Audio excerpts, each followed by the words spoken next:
He gives me the foreskins, and I wrap my sushi in them. The stallion reminds me of a young Jason Ellis. Oh my. Oh my. Yes. Sometimes 3 days out of 7, I'll go on my lunch hour to the Equestrian Center here in Los Angeles and ride my horses. I return. We're in a lunch hour. Sleeping. I return refreshed as though I mean, these celebrities are out of their mind. Lunch hour.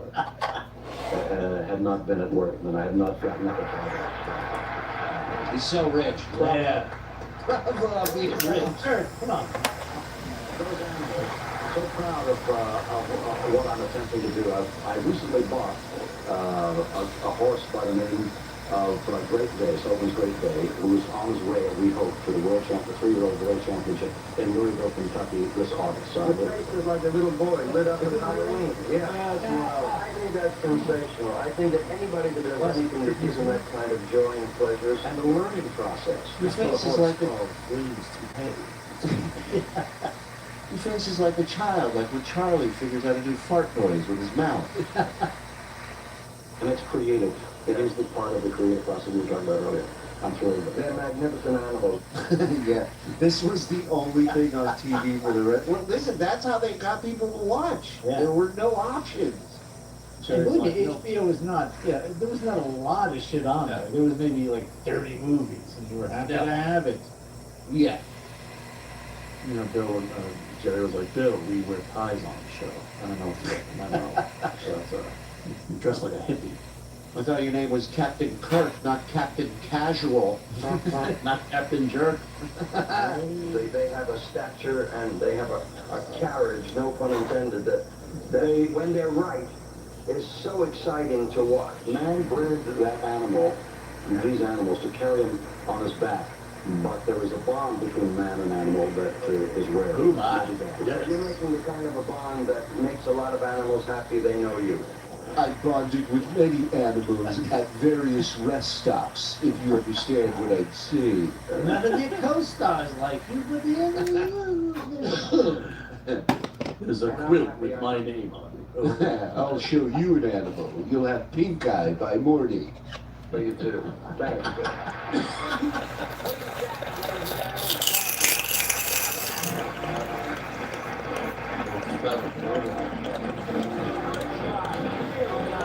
It's hot. Yeah, not that. You bring that shit on my show? I'm gonna get an ice cream sandwich. Take care, Bill. Uh-oh. Look at these two scamps.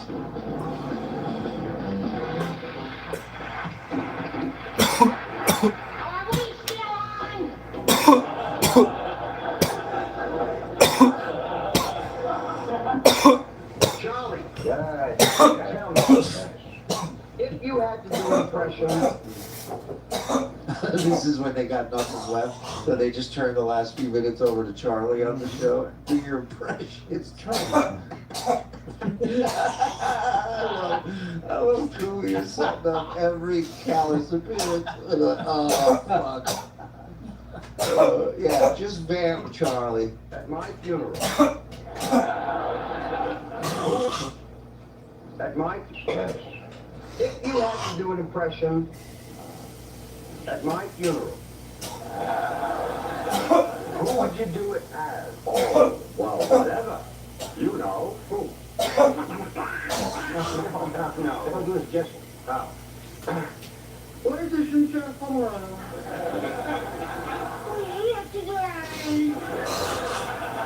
To pay tribute to the late Jerry Lewis. The general lies today. No.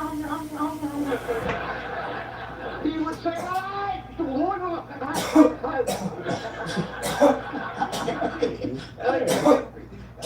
Every impression does it. It goes back to Charlie doing Fuck Jessel doing Al Jolson. Yeah, what did that have to do with George and Jessel? today. He would say, my life.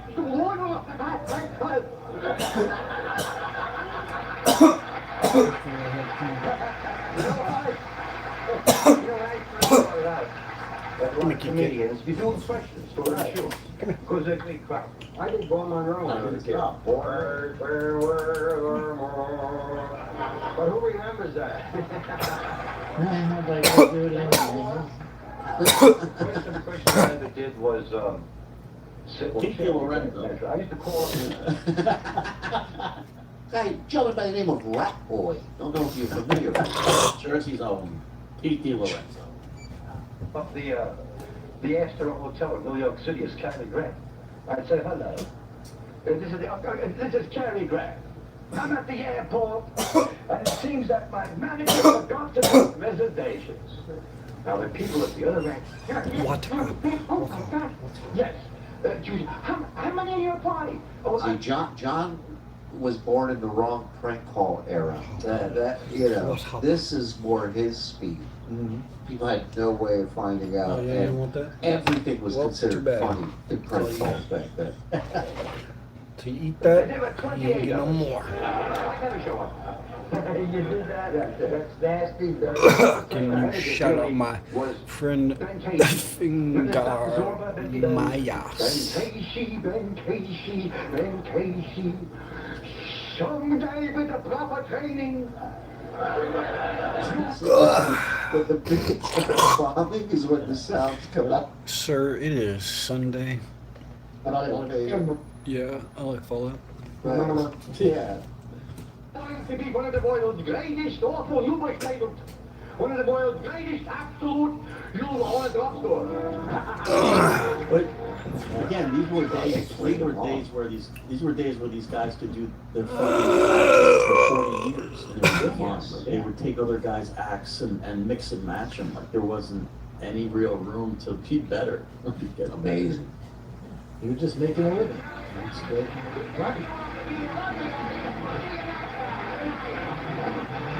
On the show. I saw the first episode of the second season, so no, I'm not caught up. I guess I could binge it all.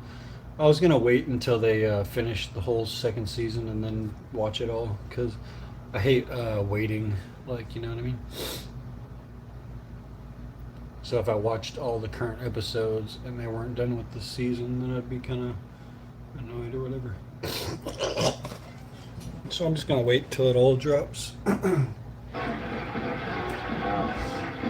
you believe I got that lucky and I got this job, Jerry? I haven't paid attention though. Like, you know what I mean? It could all be released by now. I just wouldn't know. But I'll watch it eventually. Last episode of second season is this one's. Okay. Last. Okay. All right. Yeah. Yeah. I hope it's. I'm sure it's gonna be good. I can't wait to finish it all. This is crazy. I stepped in a big pile of horse shit somewhere in my life because I can't believe it. I'm opening for Frank Sinatra. I'm working on the Jerry Lewis talk show. Runaways in Hollywood will wake up at the Sheraton Premier Hotel tomorrow morning. Man, I had Jack in the Box last night. It was the worst experience. It's one of those buildings that were demolished at the end of Casino with all those old, right? Yeah. The memoirs. Great, wow. There's one episode left too. We can watch at some point. So, Yeah, next time we watch, I'm gonna reach out to Carl and see if he wants to watch a Jerry episode with us. The next one. Rumple Trenchcoat in Super Tip. You, Tap, you pronounce it assholes. Yo, what's up? Oh. A lot there. St. Patrick's. Guys, I'm almost in Texarkana, guys. Got a trunk full of hot Disney vids. Just, wanted to congratulate you on the Woo Tap strike. It's, great, guys, and all that. Anyway, Hoover Deluxe. Let's do it. Oh. Do you have, maybe before we go, you can give me an update on our pal, the Demolisher of Lies, and Nathan? I haven't heard about them in a minute, Frog. I kind of miss those guys. Who's the other two guests I want to get on the show? My dearest Annabelle, I long to gaze upon you again, but his damn war of taste test aggression gets worse by each passing day. Man's inhumanity is on full display. Our new Commander Major Shittin' Pantalones is most inept. Now he has gone missing and all have cheered. Hey guys, yeah. Ha ha ha, shit pants cracker. Shit pants cracker. Can you believe that old bastard Frank made me give him 20% of all the telethons after that appearance? That's a stiff fucking vig for 10 minutes, Frankie. I wouldn't doubt it. Jerry's got hair like a Lego man. Yeah, Jerry, beautiful. That hair did not move For 90 years. for 90 years. Just like the location of the telethon, that did not move. Charlie, stop kissing Frankie's ass and make with the vert. What a hero. What a brave man. Frank Sinatra. I had to hire Charlie because that bastard Foster Brooks wanted too much money, and he was way funnier than me. There you go. That's true. That's a good point. Like, I mean, you gotta hire somebody that can't hold a candle to you. Yes, you definitely want that. Shatner filled his pool. Now his wife is insert blocked word here. Sensitive, quivering pussies. Thank you. We should watch one of those Dean Martin ones, because that was really the template for Yeah. comedy for the next 20 years, 30 years. Pick one. Pick a good one, Mike, and we'll watch it. I love that. I'm in. Laziest man on bars. Watching that last video of Lucito and Marshall broke my fucking icy heart. When you are a Luchito, finding a Marshall is 1 in a million. When you are a Marshall, finding a Luchito is 1 in a million. They are both the purest, sweetest people I've ever come across in my 40 years on the internet. I hope those guys can stay in touch. I love those dudes so much. So I think we're gonna try something pretty cool. There is something near Marshall's new location that we're gonna try. I'm gonna reach out and talk to the people and see if we can get him set up over there. I don't want to go into too much detail because I don't want people ruining it, but a very awesome listener and part of the community knows that area and sent me a heads up about something, and I want to try and set them up with being tied in with this show. I think they'll love it. I think it's right up their alley. And I agree with you. They're two of the sweetest guys out there, man. Love those dudes. Yeah, super cool. I know. But it is what it is. What it is. In the 80s, Callis used to eat at Bobby Rubino's, a rib joint in Englewood Cliffs, NJ. Once, he was there with a dumb beach hat on, nose sticking out and screaming at a guy who called him Sid Caesar. Oh, no. Let's get them right. I don't want to break them. Yes, here we are. This is good. I'm a demon slayer, 1, 2, 3, got my finger on a trigger. I'm a demon slayer, 1, 2, 3, gonna bleed you, forget him off. Whoa. Pretty sure they're at a Dunkin' Donuts. They're just they just hang out and play music.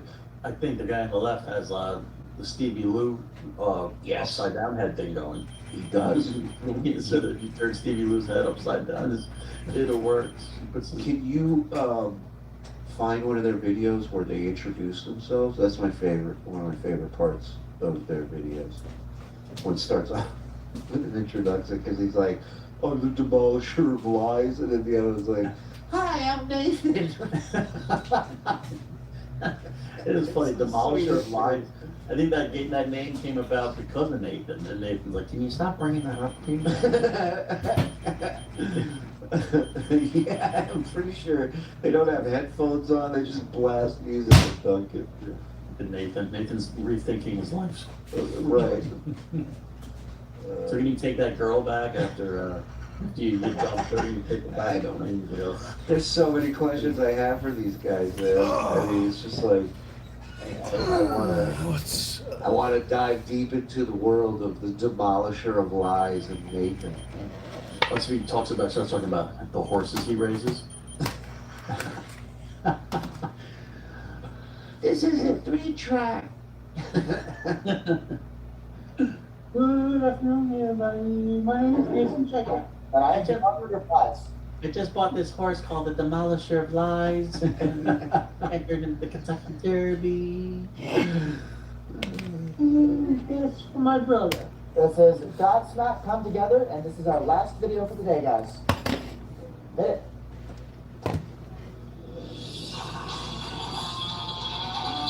Not too loud. I don't want my kids out. Too bad rocked out. The assistant manager already told him to keep it down. We're gonna get kicked out of this, put it on time again. Yeah. I'm the demolisher of Gino.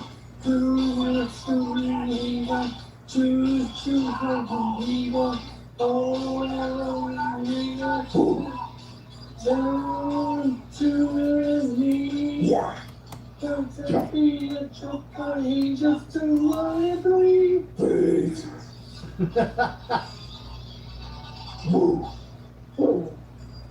Yeah. You know, it's Friday night, let's go. Yeah. Somebody order a Eclair. It's ready. Troy, your latte, Troy. Yeah, they're going. Demolisher of Lies. Your latte's ready, Demolisher of Lies. Go back to the honking. Derek of Watt. It's demolished. Derek of Lies. Luke of the Dabbleverse. We don't need John 10. TSN for life. Love you, Mooks. Love you, pal. Thank you. Yeah, we were coming to watch Jerry tonight anyways, and then the whole community guidelines thing happened, so we figured we'd pop on here and see, yeah, go for it, pal. This would be a laid back night of just drinking and getting high. Hell yeah. Spider McGee with the box says John played a clip from the 1997 film Oh God.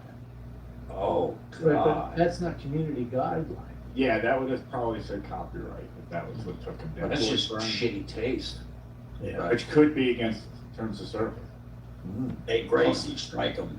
Spider McGee also with the box said no football tomorrow. Could be the worst weekend in Stuttering John's life. Oh no. Well, we'll have an extra fat, chunky Uncle Rico for you tomorrow Yeah, night, so you don't have to tomorrow. worry about that.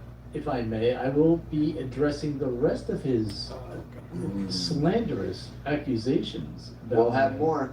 my We'll have writing more. career. He accused you of more today. Less Did he? is more somehow. I didn't hear that, but no, I will have some receipts. Oh, this guy's on. And over again. I wanna catch Till the night closes in. Till the night You go, till the night closes in. Told you I'm not gonna read that, I'm not gonna read that. Fuck you. Literally doing it. You literally doing it. You got racist. I always get worried because people say that dude gets mad and he just whips his vagina out. And so, you know, That's sweet, sweet baby. Oh, I'm just good. you gotta factor that in. Guys, I saw his vagina. It was weird. Spider McGee says, Mike, I was a huge Cracked fan in my pre-teens, late 70s. I realize it wasn't you, but it was Bill Ward's Nancy Dickering interviews, and he drew her boobs enormously. Okay. Captain January with $5 says, word has it Stuttering John's flunky trio of Jerry, Aver, and Dicker, excuse me, will be co-opting the brilliant I'm Virile, Horny, and Cool as the theme music for their new show, The Zero, The Tranny, and The Tool. Well, I find it interesting that his channel goes down around the same time that Abba has disappeared. Isn't that interesting? Isn't it odd? Hey, John, might be time to change some passwords. Takedown DDT also gifted us 10 memberships. Thank you. Thank you, Takedown. You're the best, pal. Thank you. John's Black Liver says, I'm a little late. Have you guys watched the John trailer? It's the funniest shit I've ever seen. Love you all. Watched it. It's homegrown talent that created it. Our very own Seth Martin here in the chat, who does the intro for us for Rico. Thank you Put for that the together. like. His channel, Rathbone International, I believe is the name of the channel, and he's a fucking genius. And he's brilliant. Appreciate you. There he Oh, is. surely one more thing, by the way. Yeah. Oh, yeah. In the description, I put a link to Mars's Venmo Yes. and PayPal because his computer was destroyed in a catastrophe of flood. Flood of cups. I didn't pay attention. Yeah. It was a real. So yeah, that's in there. Another hilarious video of me and something bad happened to me. Yeah, here's what we have to do. Well, I'm sorry. We have to do a segment where we just have no one talking, just hit a Charlie Callis drop and listen to Don. And you laugh. Yeah. Happy Sunday to you too. Every time. Yeah. Stop fake laughing, everybody. I think I have an inspection today, so I woke up early to do some inspecting of my own.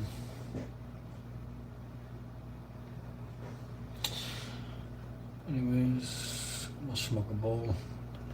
He loves it. He loves it. Can't get enough of it. I can't open. Can't get enough of it. He's never heard anything like it. I don't blame him. For 20 years, Charlie Callis. They were happy to have. Exactly. All we had up here was polar bears and flying hockey pucks. Deadwood. The internet is a wonderful and terrifying place. Amen. Black scientist. Carrie. Holy shit, the Jerry Lewis show only lasted a week. Yeah. Yeah, isn't that crazy? You believe that? They figured out after a week. Yeah, this guy is nothing like the talk show in Scorsese's movie. We're out of here. Hey, Don, speaking, are you going to be anywhere this week? Oh, thanks for asking, brother. Yeah, man. Well, if you're in the Epstein Island area this Monday, I'll be hosting the annual Bill Gates Search for the Herpes Cure fundraiser. Stop by for a possible FBI raid and the chance to win a I flew to Epstein Island and all I got was this lousy t-shirt and an excellent chance of leaving in handcuffs. Allegedly, by the way. Yeah. Allegedly. You know, we're the comedy show, we do skits on here. It's not Hi. Allow me to cross the T's and dot the I's around here. Thank you. PSA. Anything that's said on Shirley's channel. Well, To whom it may concern. That's a good challenge. I think it's cool you were a writer, artist for Cracked. To be fair, I only read Cracked when I was finished with Mad magazine for the month. Always loved Spies versus Sabs. Yeah. I also wrote for Mad. We'll be talking about that tomorrow. Ouch. Ouch. I always thought Crack was funnier than Ned, I'll be honest. Yeah, and Depends next watch when I was writing for it. But we should do a thing. Which was funnier, Chevy's show or Jerry's show? Which was better? Ooh, I've laughed twice at Jerry's show. I have yet to laugh at Chevy's show. But I'm down with that. Yeah, we got Down with that. All right, and next time we'll watch this.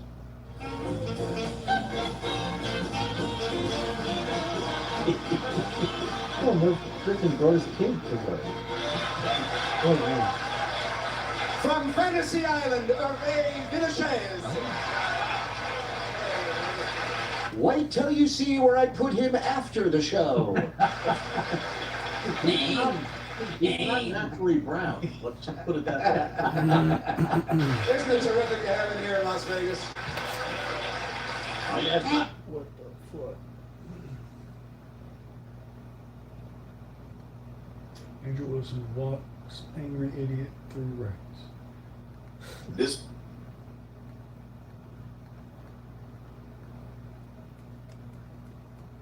I gotta see this.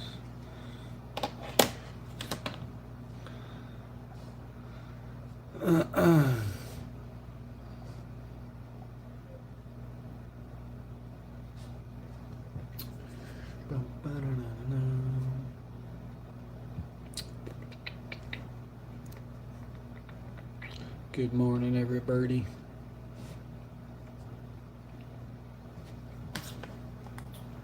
This was in regards to the last debate that I saw online. I think that's when I was in the chat. I think that's probably the whole reason why I got invited to this in the first place, because of some of the statements he made in that, which was about regarding women's rights and, you know, rights being given or enforced by men, right? Things of the sort. And I found a couple things that were a little bit misleading with those statements that he made. And the girl he was debating really didn't really provide a whole lot of pushback, which was interesting. But yeah, so he was talking about, because it seemed like there was a mixture of different things, right? And the undertone of what I sense he was getting at is part of the reason why men are the enforcers of rights, quote unquote, is because, you know, it seemed like it was more predicated on males' physicality, right? Our willingness to be able to be physical in actions and things like that, right, over a woman. And there were even examples used if there was, you know, if all men decided to go against all women type of thing like that, who would win, even with modern technology, all those different statements, which kind of led me to believe that he's coming from a purely physical perspective when he talks about this and rights enforcement. So we're gonna play that video now, and then I want to go ahead and ask a couple questions on what he means by that, and then we can get going. Women can't make decisions about their own rights because they can't enforce their own rights. So since they have no enforcement mechanism other than men, all their rights come from men, so they can't actually be equal. There's always going to be a differential, and that's a necessary biological truth. It's not saying that women can't be equal in the eyes of men as far as, you know, you can't murder them, abuse them, things like this within the commons that you would do with men, but there can't actually be egalitarianism. It's not even possible because women have no enforcement mechanism. So since there's no enforcement mechanism, there's just, it's a laughably absurd idea. Okay, that was the clip. So do you want to elaborate on? Yeah, so, I'm sorry, is it him or do you want me to elaborate a little bit? No, yeah, it's still your opening statement, dude. All right, perfect. So basically you heard that statement where he's saying women don't have enforcement mechanism for the rights, and women's rights are inherently given to them by men, right? So what's confusing about that statement is we're talking about a couple different things here, and this is where I want to clarify, and I'm going to actually pass it on to him when he's ready to make his opening statements. But what type of rights are we talking about here, right? Are we talking about human rights? Are we talking about natural rights? And it seemed like when he was going into the debates, he was kind of like conflating the both of it, right? Where it's somehow in some arguments he refer to natural rights, and then other arguments he refer to the human rights argument things, whether it's like, well, you know, God, or at least that's what he seemed like he was hinting. So I want to go ahead and get into a little bit more detail, but I think this is it for my opening statement. We can get cracking. So I did take the time to review my opponent's material. Usually my opponents don't actually review mine. I don't know why this is, but people don't seem to take debates very seriously. They just kind of operate off of pure emotion, and they don't even understand argumentation or structures for arguments. I did go through and take a look at his video where he kind of briefly addressed this, and I was less than impressed. In his video about just pearly things being exposed, before he got to the section where he was obviously confused about my arguments, he claimed that the 29-46 minute mark that the last draft we had was in World War II.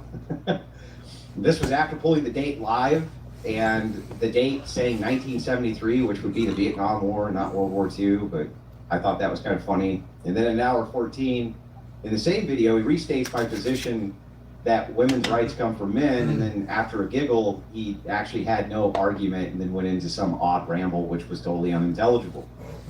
He starts by claiming we live in a structured government based around the Constitution, which is a non sequitur, and it doesn't even address my position or my argument.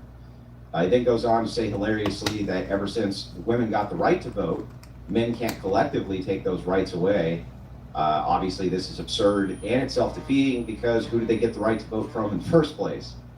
He then goes on to say that I brought up make-believe examples to make my point, and now that he's right about, these scenarios are called hypotheticals, and they're designed to be make-believe examples to test your logic. He then says historically society. Good morning from Portland. Societies were moving towards egalitarianism, which is also laughable. He then finishes by claiming only Eastern cultures oppress women in their framework, which is again hilarious because it actually proves my point.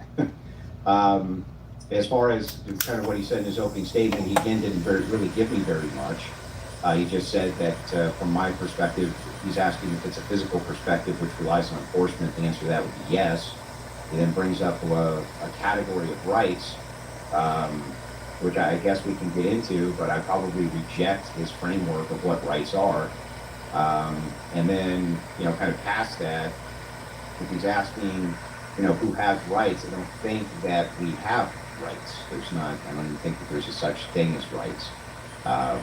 At least not unalienable rights, meaning rights that can't be taken away from you. So that's kind of it for my opening statement. I probably would have had more to say, but I haven't actually heard an argument or anything from him. So we kind of move on from there. All right, so this guy's saying he didn't hear an argument, although you just posed one. So I guess you're trying to be nonchalant about this, which is cute, okay? So you're used to, speaking the way. I mean, in fact, you're already saying I'm emotional when you're making emotional arguments, and then you're basing it off a video that, firstly, was just off statement about you, and second of all, realistically, didn't even have a whole fully fledged out explanation for it, because that's not what the show was about. It was just briefly mentioning it, but we're gonna do that on this podcast. So my first question to you is, when you talk about rights being able to be taken away or being enforced by men, what type of rights are you talking about? Are you talking about natural rights, or are you talking about human rights? What do you think the distinction between the two are? I'm asking you. Well, are these physical? So any right that you would consider to be something which is physical from a secular framework, I would consider those to be right. Whether you call them natural rights or you call them whatever you want, it doesn't matter from my perspective. Okay, but what I'm saying, what do you consider rights, right, that can be enforced and that can also be taken away if men collectivize? Well, so I would make the distinction in two ways. The first would be an unalienable right. So if you look at the framing around our Constitution, there's only 3 unalienable rights. So the unalienable right would be a right which cannot be taken away under any circumstances. So the 3 unalienable rights would be the right to liberty, the pursuit of happiness, and what's the other one? It's life, liberty, and the pursuit of happiness. So those would be unalienable rights. So everything else would be a negative right in the Constitution, or the way that we at least perceive rights. So none of them are positive rights; they're all affirmed in the negative, meaning you can't do X.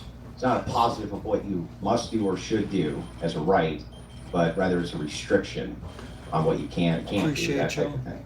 So what would you say then, where would you say your definition of your rights, where do you believe that comes from? I don't think we have rights.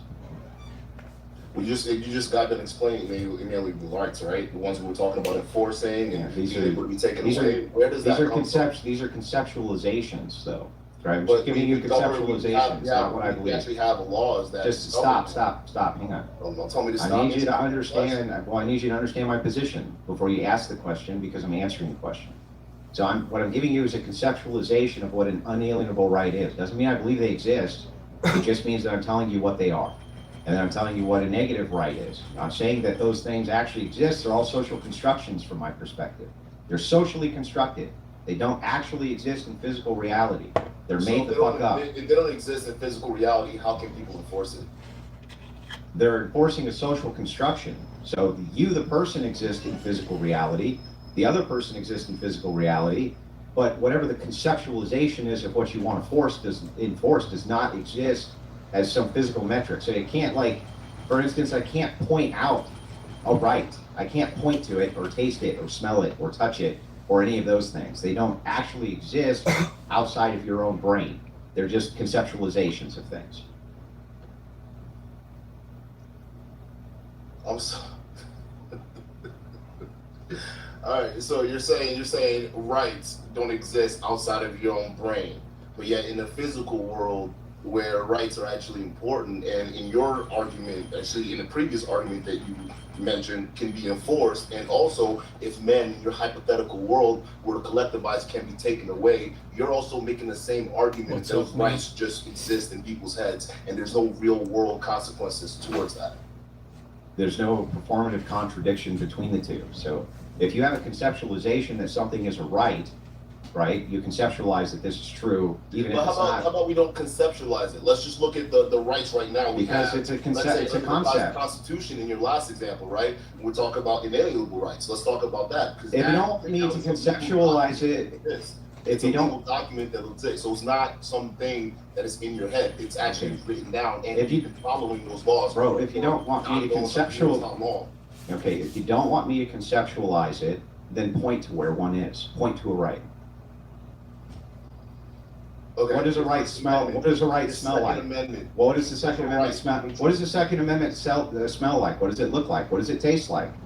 What you can't point to. It's just a conceptualization of a thing, you right? can point to it. There's a well, then point to it. Printed thousands of times that basically says, "Hey, this is what your rights are." And guess what? There's enforcement mechanisms put in place to enforce that. No, but I think I have an inspection today.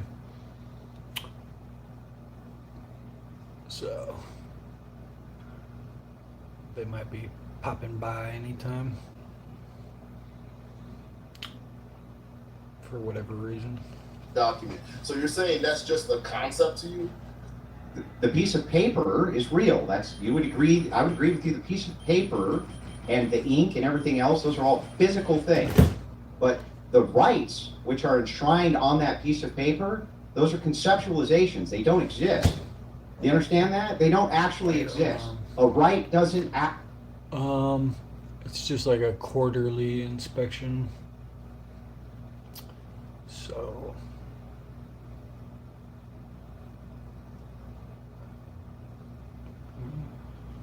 how big is the bathroom? Small. Like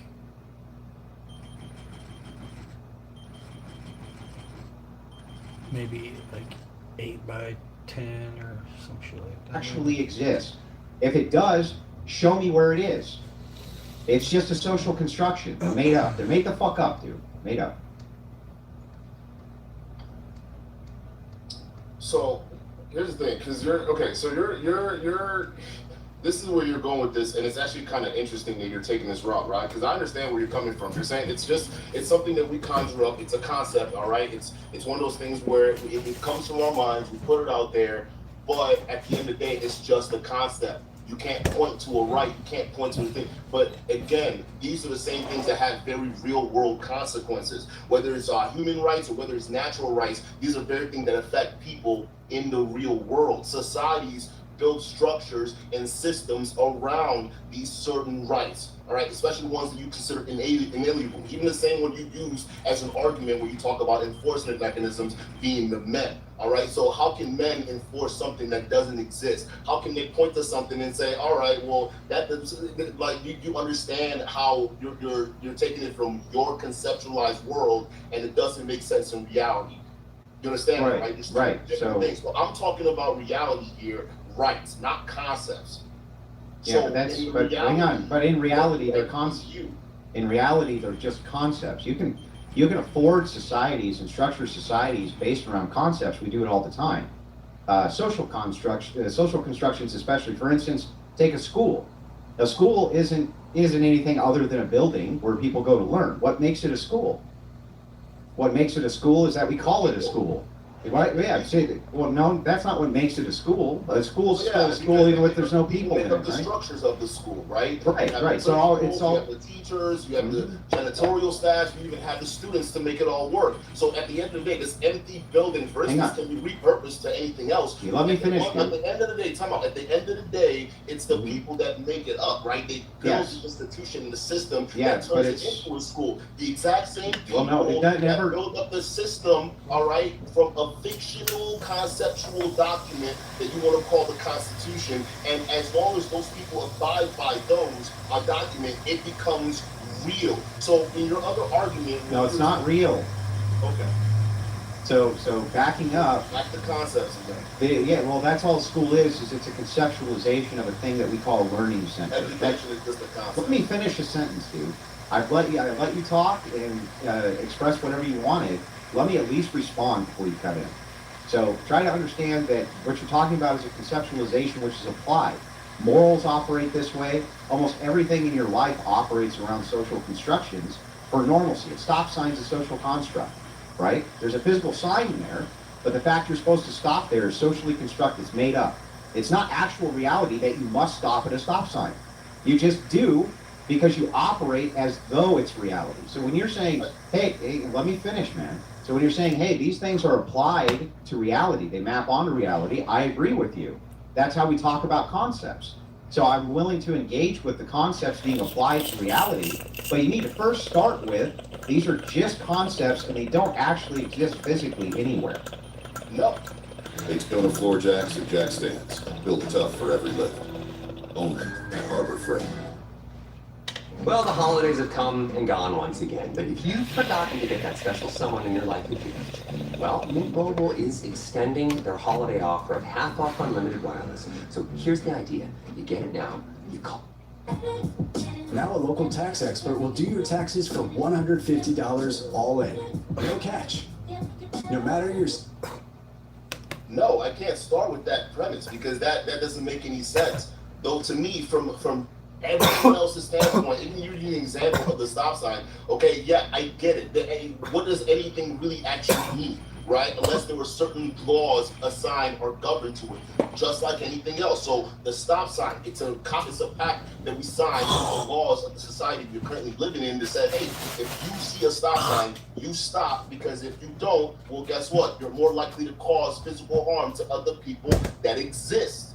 So it becomes a real thing. It's so still a concept. It's conceptual. Listen, I understand the concept you're talking about, but when you bring it to reality, they have real world consequences. So we can't be arguing, okay, well, it's a stop sign, it's a law, it can mean anything or it cannot mean anything. It doesn't, you can't really point to it, but at the end of the day, they still affect people in a very real way. Real, tangible, and practically effective. Yeah, but so what? So saying that a conceptualization can map on reality based on you behaving as though it's real, I've already conceded must be true. It's the only logical way that can be true. No, it is true. Are you listening to what I'm saying? Yeah, I just heard what you said. So then you have to start with the presupposition that these are concepts, which you just categorically rejected. So you need to say these are just concepts. Concepts. They're not real.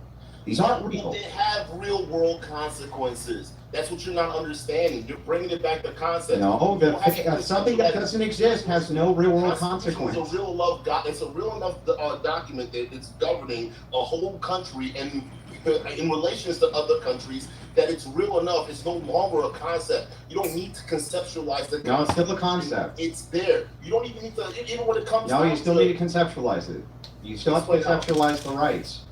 Explain. Well, because they don't exist in physical reality, dude. What are you not getting about this? None of this. None of these conceptualizations. You believe that even before the concept of good and evil or right or wrong, you believe that people just didn't know the difference? What? That's a total non sequitur. What does that have to do with anything? No. I'm getting to a point though. What's the point? The point is, no matter what, even if it's in your head, you're talking about what's the concept of right, what's the concept of wrong.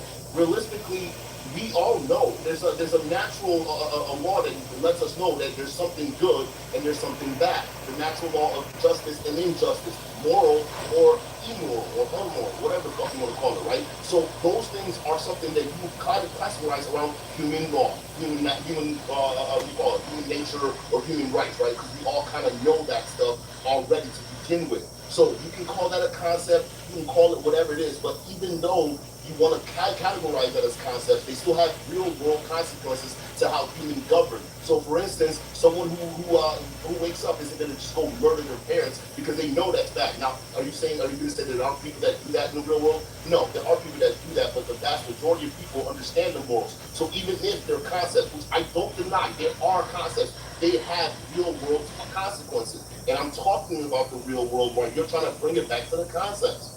So again, you can act in such a way as though a thing which you conceptualize is real, and that will create consequences. But the consequences are coming from things in physical reality, in this case, human beings acting on those conceptualizations, the conceptualizations of rights, the conceptualization that that's a school, the conceptualization this is private property. All of these things are conceptualized, but they don't exist in tangible physical reality. So what you're really talking about is human behavior. And I agree that human behavior has direct impacts on other human beings based on however you conceptualize why they're behaving that way, what they're behaving that way for, what they're going to do in the future, et cetera, et cetera, et cetera. We all operate, and I think the conceptualizations are necessary, and social constructions are necessary for us to live, but that doesn't mean that they exist in reality. So when we're talking about rights, try to understand my position here, for what I'm trying to flesh out is that rights themselves don't exist. Acting as though that they do, I think we can do, and sure, that gives us some impact because of human behavior, but rights themselves don't even exist. They just don't exist. So we're talking in abstracts here. When you say, can you take these rights, when you say, can you take these rights away from these people, it's like, I don't know that they have rights to begin with, especially not unalienable rights, meaning they can't be taken away. That seems paradoxical to me. You don't know what that means. Again, Alex. You don't know what that means. Sure. I think you guys are also kind of going about semantics. You guys largely agree. Yes. No, right? that's what I'm saying. Because like semantics are important. Let me just clear this up. Women can't make decisions about their own rights because they can't enforce their own rights. So since they have no enforcement mechanism other than men, all their rights come from men, so they can't actually be equal. There's always going to be a differential, and that's a necessary biological truth. It's not saying that women can't be equal in the eyes of men as far as, you can't murder them, abuse them, things like this, within the commons that you would do with men, but there can't actually be egalitarianism. It's not even possible because women have no enforcement mechanism. So since there's no enforcement mechanism, there's just, it's a laughably absurd idea. There's you on tape. We're not even talking about concepts. We're talking about reality. We're talking about concepts. No, you weren't talking about concepts. We're talking about reality because we're talking about how people enforcement is a reality. It's a physical, tangible thing, right? So when you're sitting there saying that women don't have enforcement mechanism for their rights, you are then conceding that it's a physical thing. So moving forward from that, because we both now understand that rights have physical. No, we can't move forward from that because you're wrong. Well, because now you're gonna drag it back. I'm trying to move forward from this. I can't move forward until I get a concession out of you. So where I do have to rights get a come concession. from? Where the rights They don't come from anywhere. They don't exist. They don't exist external of your brain. So you see the position he's taking on now versus the position he took on last time. The position I had with her, it wasn't the same one. It wasn't the same one. I watched the whole thing, buddy. And no, you guys were arguing a physical, tangible thing. You weren't arguing concepts. That now okay. The whole conversation has changed the concept. So now that I ask you where the rights come from, you can't even answer the question. Do you just not understand? Like even when I was debating. I don't understand. I really don't think you get it at all. Well, why don't you give me a second, and I'll try to re-explain it Sure, to you. Take as much time as you need. So starting with the FAR debate, just because I can entertain your ideas, and I told her specifically in that debate, I don't view rights the same way that you do. but I can do what's called an internal critique. So if you assume that these things are real and you apply them in life, I can internally critique your position to even see if it makes sense. That's the point of a debate, is an internal critique, which is exactly what I did with Barr. I explained to her and expressed to her, I don't see rights the same way that you do. I'm not even sure that we have rights. Not even sure about that, right? I could be persuaded if somebody gave me a good enough position that we did, but just like I told her, I'm not even sure that we do. But I can internally critique your position where you say, I think that we do, and here's where I think that our rights come from. Here's why I think that they need to be enforced. Just going into somebody's worldview and arguing with them based on what they consider a thing X to be, whether it's a unicorn, a leprechaun, rights, whatever the fuck it is, you can entertain their ideas without believing in them, even if you take the opposite position, man. I don't know why that's complex for you. The opposite could be true in the same sense as me, because I don't need to go into your world to believe it's just a concept and then just argue from there. So do you see how the opposite could be true at the same time? So No. why don't we just come to a middle ground? If we're going to talk about the realities or the real worlds, no need to go back and forth with what your idea of rights are, what the idea of rights are. Let's talk about what everyone generally understands as rights, and then move on from there. So it doesn't Yeah, but that would be granting. it doesn't have to be your definition of what you think rights is, all right? But generally, the rights. So, for instance, right, when we talk about voting, okay, now we talk about what is the hot topic right now? Abortion. All right, that's a thing, right? So women abortion rights, that's one thing they will consider that, right? So both Republican women and men voted to remove female rights to abortion in certain states. So that's a physical, tangible thing that actually has real world consequences, because that's the situation. In your last argument, you're saying that women don't have rights because men, or because women don't have the enforcement mechanism. But my disagreement is, no, women do have the enforcement mechanism. Since we're not going to go into your definition of rights, what I define rights are pretty much given by governments. Governments, not given by governments, but it's kind of like protected and enforced by governments, which is a system or whatever society that you live in now, right? You sign a pact and say, okay, you give up some of your rights, you give up some of your authority to us, and then in return, you get to live your life however, pursuit of happiness, live free, do whatever, as long as you abide by these rules. That's the part of your authority you give up, right? So if you sign that pact with the government or whatever society you decide to live in, all right, they also enforce those rights for you and make sure that that doesn't get taken away. So essentially, people who participate in these systems are both women and men. So realistically, I would agree with you if you want to talk about the enforcement mechanism at the end of the day overwhelmingly becoming men, like in law enforcement, military, or whatever you want to add, that throw that into. Yeah, but to argue it and say that women lack the enforcement mechanism to be able to enforce their rights is just wildly absurd. So I kind of trying to piece this together so I make sure I get this correct. Retarded, bro. What the fuck? I don't think you get it. I don't. Well, you're right. I don't even understand what you just said. So can you give me a more concise version? Yeah, give me more. Back in La La Land. That's what you gotta do. Go back into concepts. Can you give me a concise version of what your argument is as to why you think that it's not a paradox that there's egalitarianism if men are affording the rights to women? How is that a paradox if men are affording rights to women? Well, because the word is egalitarianism. You know what that means, right? I never used the word egalitarianism. Well, then you're strawmanning my argument, because my argument is about egalitarianism, not rights. Equality. I'm not strawmanning your argument. So here you are, because it's about egalitarianism. Men and women can't ever be equal. It's not fucking possible. It's paradoxical to say that the people you have to go to demand to ask them to benevolently bequeath unto you rights, that you're equal with those people. That's a paradox. Well, then we have to define what those rights are, right? Well, who cares what you define them as? It doesn't matter what you... It can matter if it's a right to a Snicker bar. So what are you talking about? So the rights that we have right now, right, that women have, same as men, all right? So that also gets enforced. You're not going to impede on a woman's right to pursue happiness or liberty or whatever it is that she wants. You're not going to impede on a woman's rights to do any of that bullshit. So there is an enforcement mechanism there, and there are certain things that are listed that are there. So to say that it's something that is given to us by men, it's not, because we're operating under natural law now. You understand that, right? Are we operating under natural law, or are we operating under constitutional law? It's just Andrew Wilson arguing with some guy I've never heard of. Yeah, it's an old clip, I guess. What you up to today, John? Constitutional law is natural law. What makes it natural? I gotta do some dishes though. In a minute. What are you talking about? What makes it natural? Natural rights that come out of it.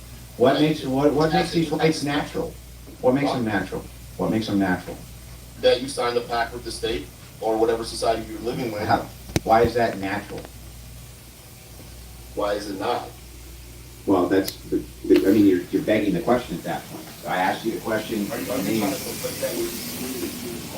Well, no, you just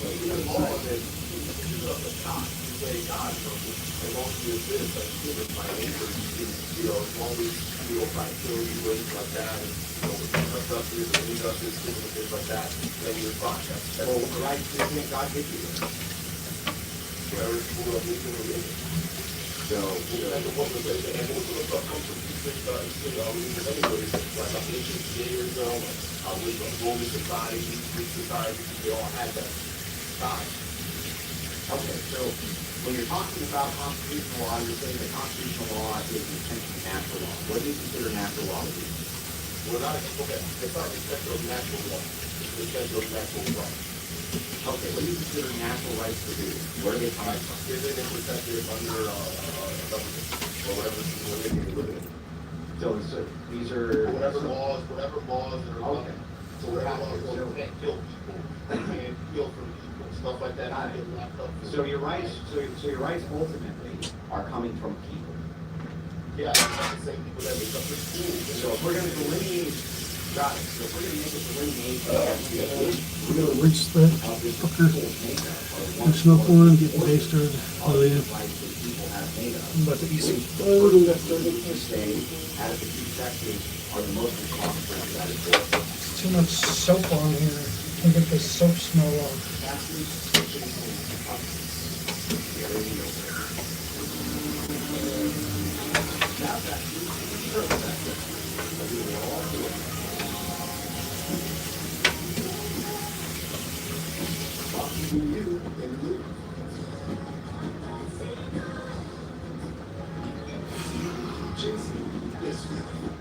Now this is Texas. Into eternal Texas. I'm meant to be here.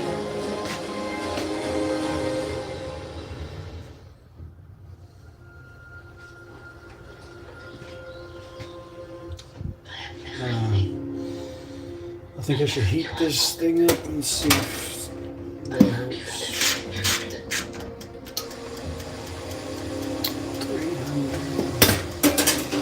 Burn the smell away.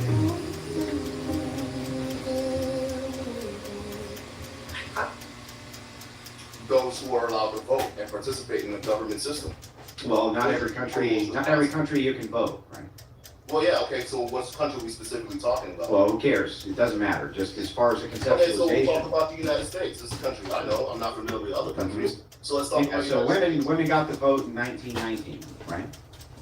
Doesn't mean they weren't influential. Well, who gave it to them? Who gave them the vote? He was, what do you call it, men? Men. Yeah, men gave them the vote. So thing Who is, made up the government? Who made up majority Men. of the government? men. Perfect. Who makes up the majority of the government now? Still men. Men. Yeah. So it's Okay, always men. The crux of the argument is, see, listen, I agree. I already agree with you that men can act as the enforcement mechanism, right? But what I don't disagree So is then you have a paradox. what are you talking about?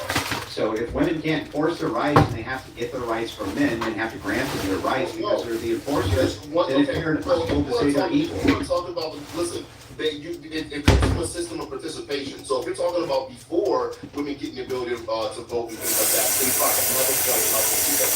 If you're talking about after women got the right to vote, they participate in the electoral process, whether it's local, state, federal, it doesn't matter. So whatever they choose to vote for, whatever is their self-interest, they essentially have an enforcement mechanism, which is the power to vote.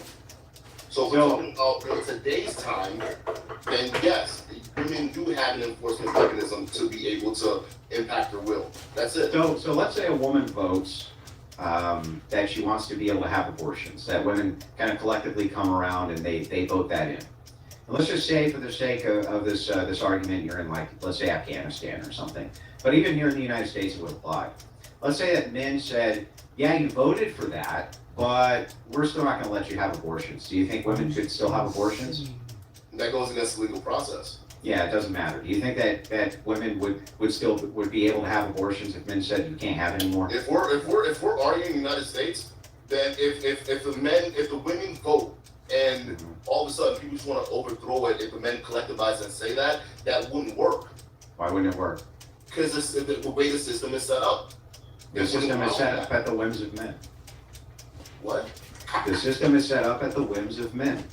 If men decide that if the men decide collectively that the system is no longer applicable, it's no longer applicable. Well, that doesn't happen though. It does happen. It not only does it, not only no, it's happened twice here. It's happened twice in the United States. What country we're talking about? I'm talking about the United States.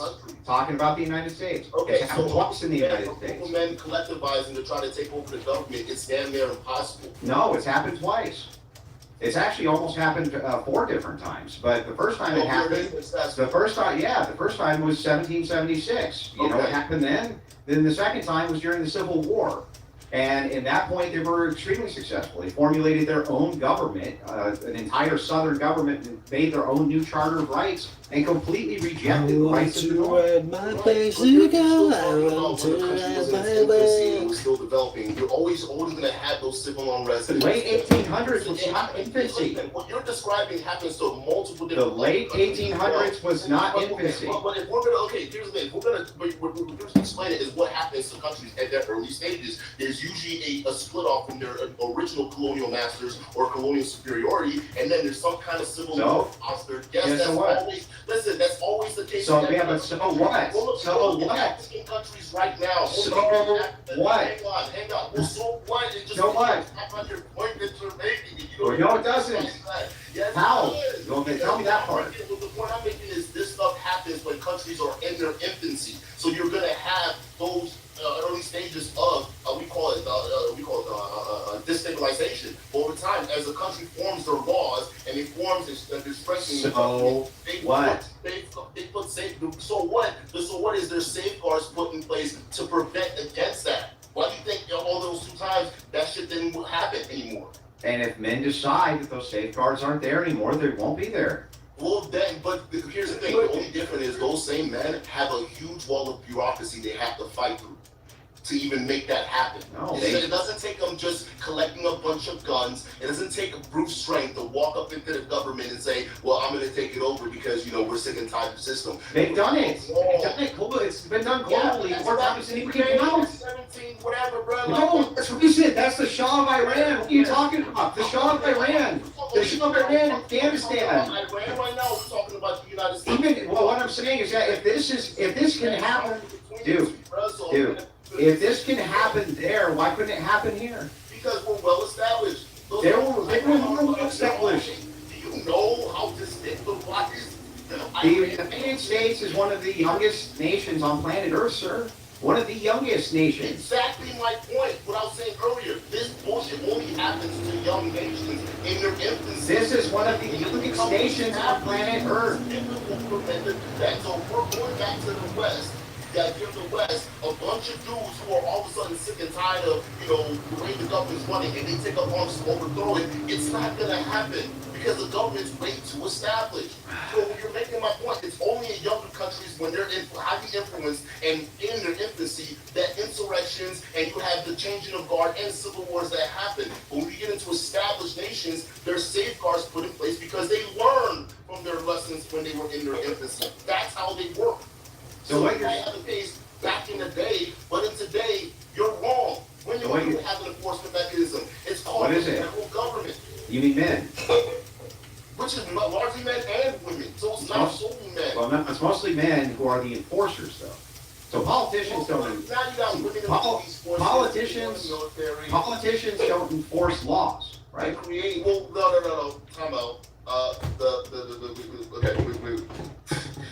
one branch create laws, the other one judges it, and the executive one sort of. No, all non sequiturs I don't care about. Who Okay, enforces so now the the laws? non-sequiturs. Yeah, they're not addressing my argument, which is you can say who makes the laws, and I would agree with you who makes laws, but who enforces the laws? The government. Yeah, but Yeah, I smoked up all my dabs, taking a little tolerance break for now. Going into a societal agreement, all right? You agree to give I think I might wait till I fix my puff code to get more dabs. left of yours. All right, so that's the whole thing. So if anyone, meaning any other human being, all right, that breaks the laws, meaning that it costs you in some kind of way, where they steal from you, or they try to kill you or your family members, all right, your rights will be enforced by the state because that's the contract you signed. So they act as the enforcer. Now, if you want to get into the weeds of who are the people actually going in and arresting these people or doing the investigations, yeah, you can have the majority of them men, right? Because they make up the police forces and they make up the military and things like that. But doesn't negate the fact that there are women in these positions too. Not only that, there are women that sit atop of those hierarchies that enable the enforcement of the rights of other people. So we've established then that men are largely the enforcement arm of rights and laws of politicians. They're largely, but not solely. And it didn't say solely. It just But said in the last argument, it kind of seemed like you were so largely they are. Specific. Largely they are, right? You agree with that? So if that's true, if those men decide that they're going to stop enforcing those laws by the government, they just decide to do that. Let's say they go on strike or something like this. Or the police force. It doesn't matter. It doesn't even matter. Like, let's just take a look at the riots that happened, the BLM riots that happened. If police forces are told to stand down, right? There's nobody around to enforce your rights. Who's there to enforce your rights when someone's throwing a brick through your window? Who's there to enforce your rights when neighborhoods are getting burned down? Who's there to do that if people decide not to enforce your rights for you? Well, you know what actually happens in those cases? Especially in those cases where anarchy starts to form, all right? Yeah, men with guns enforce their own. Right. So you get people who come out with guns and they enforce it, right? Yeah, men. And those men can enforce it on behalf of what? To protect themselves. Their families, right? Yeah. And those families usually include moms, daughters, sisters, aunties, right? So one can argue that they're being influenced by that because they don't. Who cares who they're influenced by? They're the enforcers, bro. Or hurt, right? So there's a motivation to enforce that right if the government fails. So either way, it's not still solely men. Even if men decide today that collectively we're going to go to war against women, hypothetically speaking, I mean, it's never going to happen. But if in that case, the reason why it'd be impossible because there would be other men who would stand up and fight against that. By definition, even biologically speaking, that's my men argument. are the enforcement arm of women. So then I'm right. So exactly, that's the point. Well, in your argument, you were saying you were making it seem like it was solely men. If men decide to exercise and take the rights, it still doesn't. It is solely men, because what you're saying is that men would have to be the ones who stopped other men from taking away women's rights. So it's solely men, bro. It's still solely men. Who they're influenced by doesn't matter. It does kind of matter because the reasoning for doing something it kind of makes sense. You wouldn't just do something for nothing now, would you? You wouldn't just take up arms and defend what? What their motivation is irrelevant. The fact is that all of women's rights are come from men because men are the enforcers of the rights. You agree that that's true. You agree that when anarchy... Let me finish, dude. Enforcement mechanisms. Let me finish. Let me finish. Enforcement mechanism are men. Let me finish my point. And in modern societies, women as well. Are you ready to let me finish my point? You tell me when I can finish my point. I just let you go on your whole diatribe, and I didn't even interrupt it. So just hang tight. You agree with me? What about if I pause it? That's why I usually pause it when I talk, because I got a quiet kind of voice. On these, you agree with me on these concepts. The conceptualization here is that men are the enforcers of rights. You agree that that's true. You agree that it would necessarily take men to stop other men from taking away women's rights. We also agree that that's true.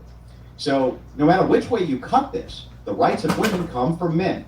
And so therefore egalitarianism or true equality is impossible. It can't be done because it's always just begging men for the rights. And you can say, but women can influence men to act as their safeguard for rights. That's true. They could do that. They could use sexuality or bribes or any number of different mechanisms to do that, but they're still utilizing men as the enforcement mechanism for their fucking rights.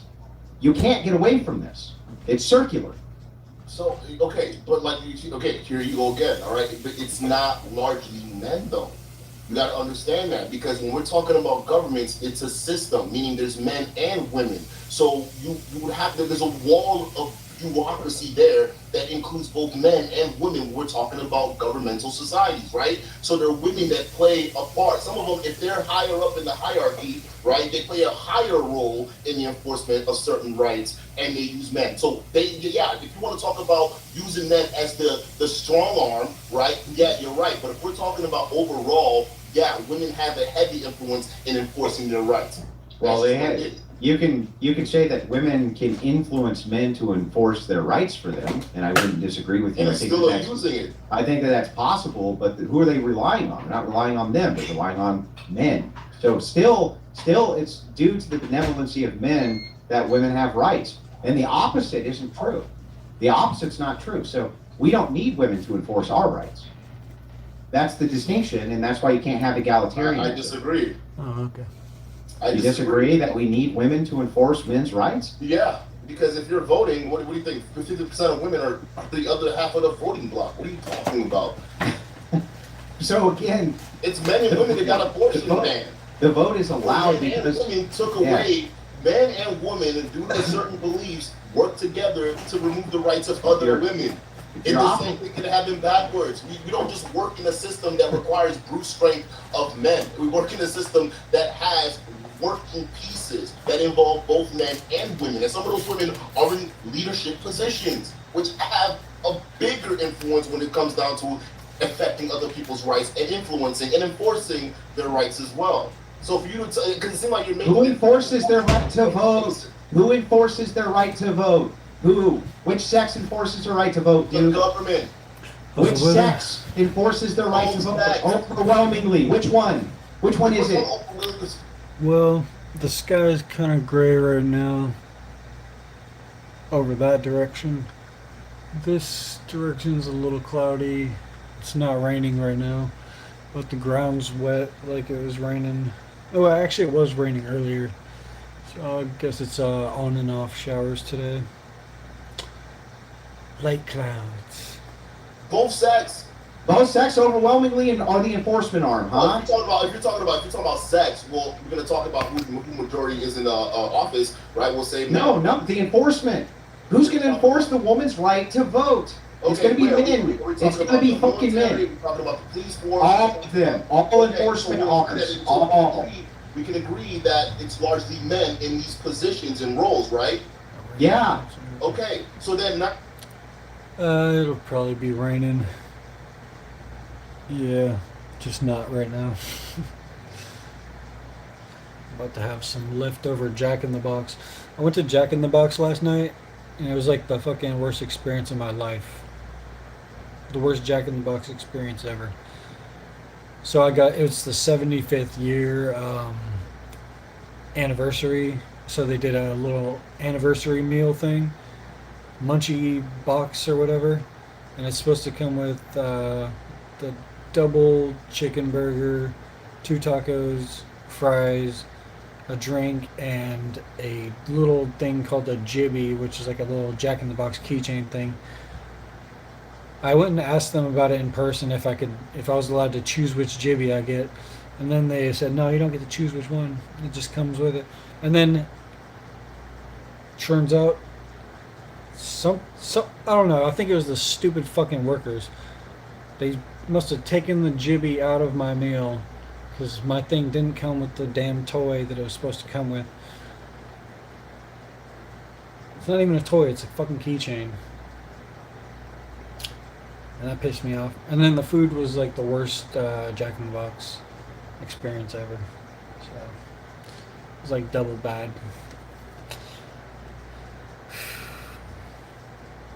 8 months of the year perpetually. Yeah.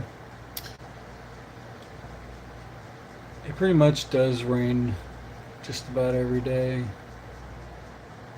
So you have to find certain days that aren't too rainy to go out. Bro. Yeah, Jack in the Box was. Bro, yeah. Like the last couple times I went to Jack in the Box, I didn't have a bad experience, but this time I definitely did. Now we're getting to a conversation in terms of what men naturally gravitate to versus what women naturally gravitate to in terms of work, right? And that'd be based off of biology, because biology fill up these roles, right? Yeah. Roles, right? That's so right. Yeah. Fill other roles that are support structures, right? Yeah. Okay. So wait a second, Andrew. Women can vote, and my argument to this is like they can only vote based on the enforcement mechanism of men. They can't enforce their own right to vote.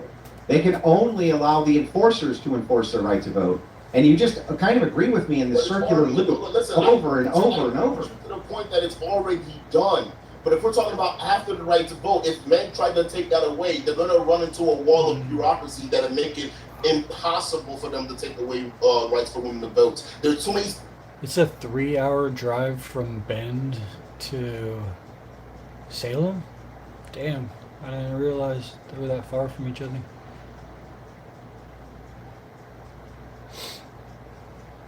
It's crazy.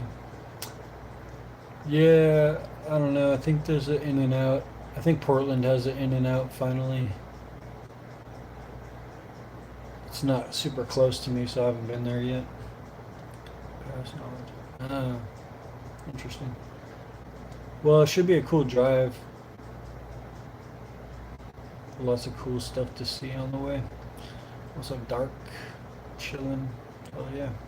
Special interest groups that rely on the votes of women. The American corporation lives off the votes of the women. And who runs most corporations? Governmental policies. Who runs most corporations? They live in often.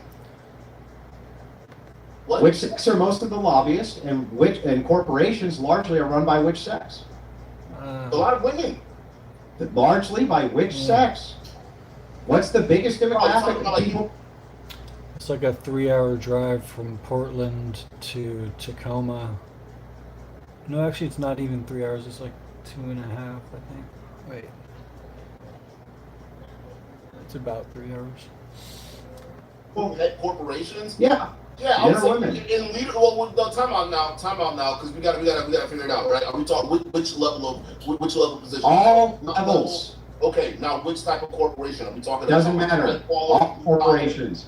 All corporations. We gotta be specific because we're talking about. Why do we need to be specific? Because you weren't specific on which type. Educated in today's society, and they're filling up a lot of these C-suite corporate jobs that you're seeing out there, and a lot of these men aren't competing right now. Bro. Bend sounds like a really cool area. I've heard lots of good things. Sounds like a little kind of a hidden gem.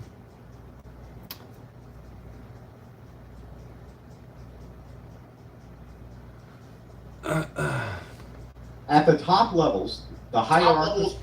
Is there not that many tweakers in Bend compared to like Portland and Salem? Because that would be a plus. The hierarchical institutions are run by men. All of them are run by men. Your enforcement is men. Do you see why I want to specify? I said which level. You said it didn't matter. Now you're going in specifics. So that's why specifics are important when we have this conversation. Because we're talking about top level. There's no doubt. There's a lot of more male CEOs out there. Matter of fact, when we're talking about top levels of governments, there are more males. So all these checks and balances for enforcement are men. Different sections. So all these top levels. So you start to see a different statistic. So all these things that you quoted as being differentials of power, which women can utilize to enforce their rights, are all run by fucking men. Largely run by men, almost overwhelmingly run by men at every single level. The enforcement. That's good. Yeah. It seems like Portland has a little bit of hiking. They got Forest Park here and Washington Park, but other than that, you kind of gotta go out the way to do some good hiking. Dust Hill. Oh yeah, nice. Sounds like a cool area. They got the homeless. Yeah, see, the homeless are just like everywhere in Portland. They're just all over the place. You see a motherfucker sleep. Like, if I went outside right now, I could see like people like sleeping in the doorways, like on this block or the next block.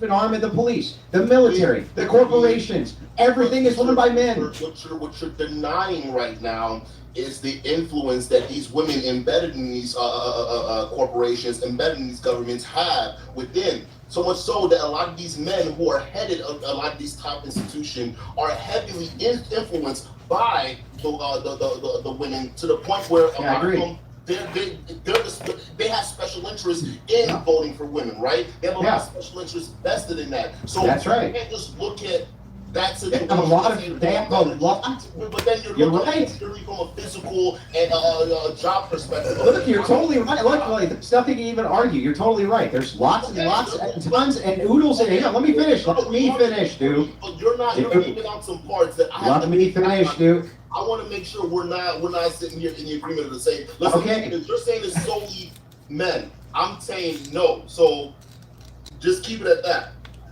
Okay, so Duke, what you're saying here is that if women go vote for their own rights, that all the checks, balances, everything, which is the enforcement arm, is run by men. I totally agree that women can influence men to protect their rights. I'm just disagreeing with you that women themselves can protect their own rights without men, and that men can protect their rights without women. We don't need them to protect our own rights, which is why when you take the anarchy situation, where you have like the Black Lives Matter riots, you say, look, when the police don't show up, what happens? Men grab guns and they begin to enforce their own rights. Women aren't doing that. They were not grabbing the fucking guns. They're not enforcing their own rights. They're not doing any of that because they can't. They can't protect themselves against men. What's that? What do you consider enforcement of rights? What is threat of violence? Threat of violence. The threat of violence. Yeah, so, that's okay. enforcement. Well, if we're arguing off of that, then yeah, you have a point, because my thought of enforcement. Well, what else could it be besides threat of violence? It can't be anything. You have to what locking somebody up and arresting them for violating somebody else's rights. That's threat of violence. That's threat of violence. That's the term of just detaining somebody. That's wait, hey, whoa, hang on. What happens if you don't want to be detained? Well, then you get arrested. Well, how do they arrest you if you don't want to be arrested? They put you in handcuffs. They beat your fucking ass, right? And then beat your. What? So okay. You say, I don't want to be arrested, officer. Fuck off. And you turn around and walk off. Are they going to tackle you? Are they going to use physical force in order to subdue you? Yeah, so they're going to use physical strong force, but they're not going to beat your ass right off the bat, because remember, but that's threat of violence. That's violence. That. If they actually, that's violence. Officers actually assaulted the people they're arresting, they are liable for that. That's violence. That's violence. Do you understand that that's all violence? It's all threat of violence. If you don't want to be arrested, the only reason you turn yourself in is because you're told to. It's threat of loss of freedom. That's violence. If you, violence? Because if you try to escape from prison, what happens? They catch you. You'll be killed. Well, what if you don't want to be caught and you resist? They physically restrain you, and if you they only get violent. Are you trying to say they only get violent if that civilian gets violent? No, what I'm saying is that the threat, the enforcement of all rights is the threat of violence. It has to be necessarily. Because if you don't, listen, I have a different definition of that. The enforcement is the threat of loss of freedom.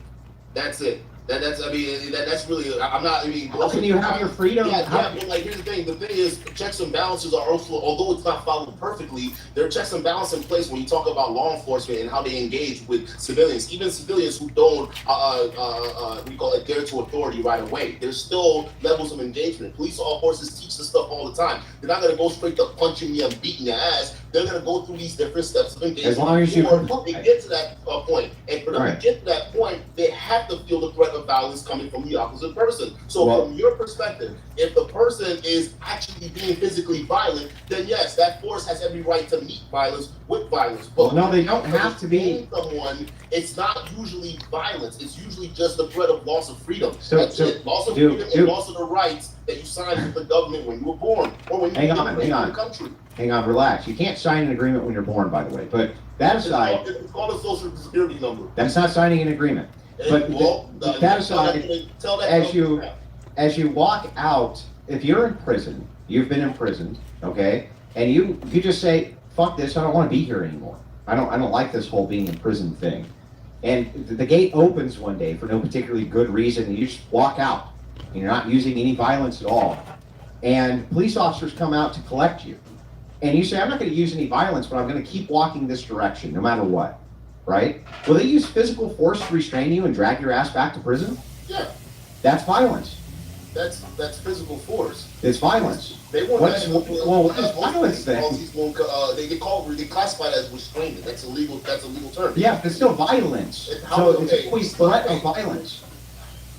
They're using violence to stop you from doing X But thing you want to do. straight punching you or beating you or shooting you. That's not violence. Yes, but they use restraints. They have their own level. They have literally, they're like, what is it, like 5 steps in like these police departments of threats before they get to the point where they're using violence. Dude. So so if you're using law enforcement, If you they grab a have their person's own arm and they want their arm grabbed, are you being violent with them?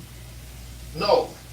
You're No? restraining is a form of restraint. I think punching somebody is a form of violence. So if somebody was strong enough to hold you in place physically and stop you from moving, you don't think that that's violent? It depends on how. They're just holding you and you can't That's move. restraint. Yeah, so that's not violence in your mind. So if That's somebody restraint. who's super strong, so if you went, Where it turns to violence is while they're restraining that individual, they're punching them. They're committing some kind okay, of so hang on. So if a 5 foot, let's say you were dating a 4'9" woman, okay, and she was 96 pounds, and you went over to her and said, "You ain't leaving, bitch," and you grabbed her. You didn't hurt her, but you grabbed her and you held her in place and said, "You can't fucking move from this spot until I say so," and you wouldn't let her go. You're saying that that's not violence? Legally, they call that a tort. Is it violence though?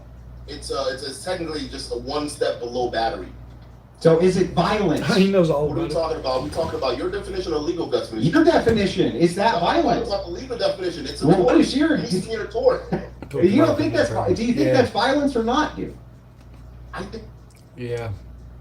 So many people just haven't studied history. Or they have a jaded view, like a propagandized view of history. I think it's restraint. Do you think that, so you don't, would you say then, the answer is no, Andrew, you're not being violent with this woman? Physically restraining someone is not being violent. So then just say no, just say no, that's not violence. You can classify that as assault. I would go with you on that definition. But So- saying it's violence, well, that's assault. a slippery slope. Because anyone who says, "Oh well, I didn't like the way that guy grabbed my arm," that's also all of a sudden considered violence. So then if you grab a 4'9" woman and you're not hurting her, but you won't allow her to move, and she wants to move and she wants to leave, and you won't let her, and you're holding her in place, I need you to tell me, I need you to, hang on, dude, I just need you to say, Andrew, that's not violence. No, that's not violence. It's Okay, well then, there's nothing more I can say to that.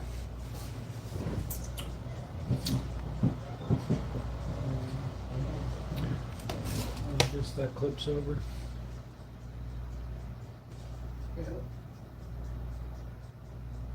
Let's check out Andrew Wilson on Brian Callen. Sam Harris would also say Christianity is irrational, but then at the same time, you make the claim, well, That's how they started this video, in the middle of the conversation. Sam Harris would also say Christianity is irrational, but then at the same time, you make the claim, well, that's preventing me from doing all the shit you're considering irrational, though. Listen, I'm right And with then he you. goes, wait a second, that's true. That's the problem, right? It's like, Have you debated him yet? no, they're setting it up apparently. Oh, good. I don't know how anybody could ever believe any of the shit he believes. It's gonna take me 5 minutes. It's just gonna clean his clock. Sam's formidable though. He's It's not formidable. I've seen him watch debate with Jordan Peterson. I'm like, come on, dude, are you serious? The reason you don't put your hand on the stove is because you don't put your hand on the stove. Because you don't. That's why you don't do it. It's like, oh, whatever, dude.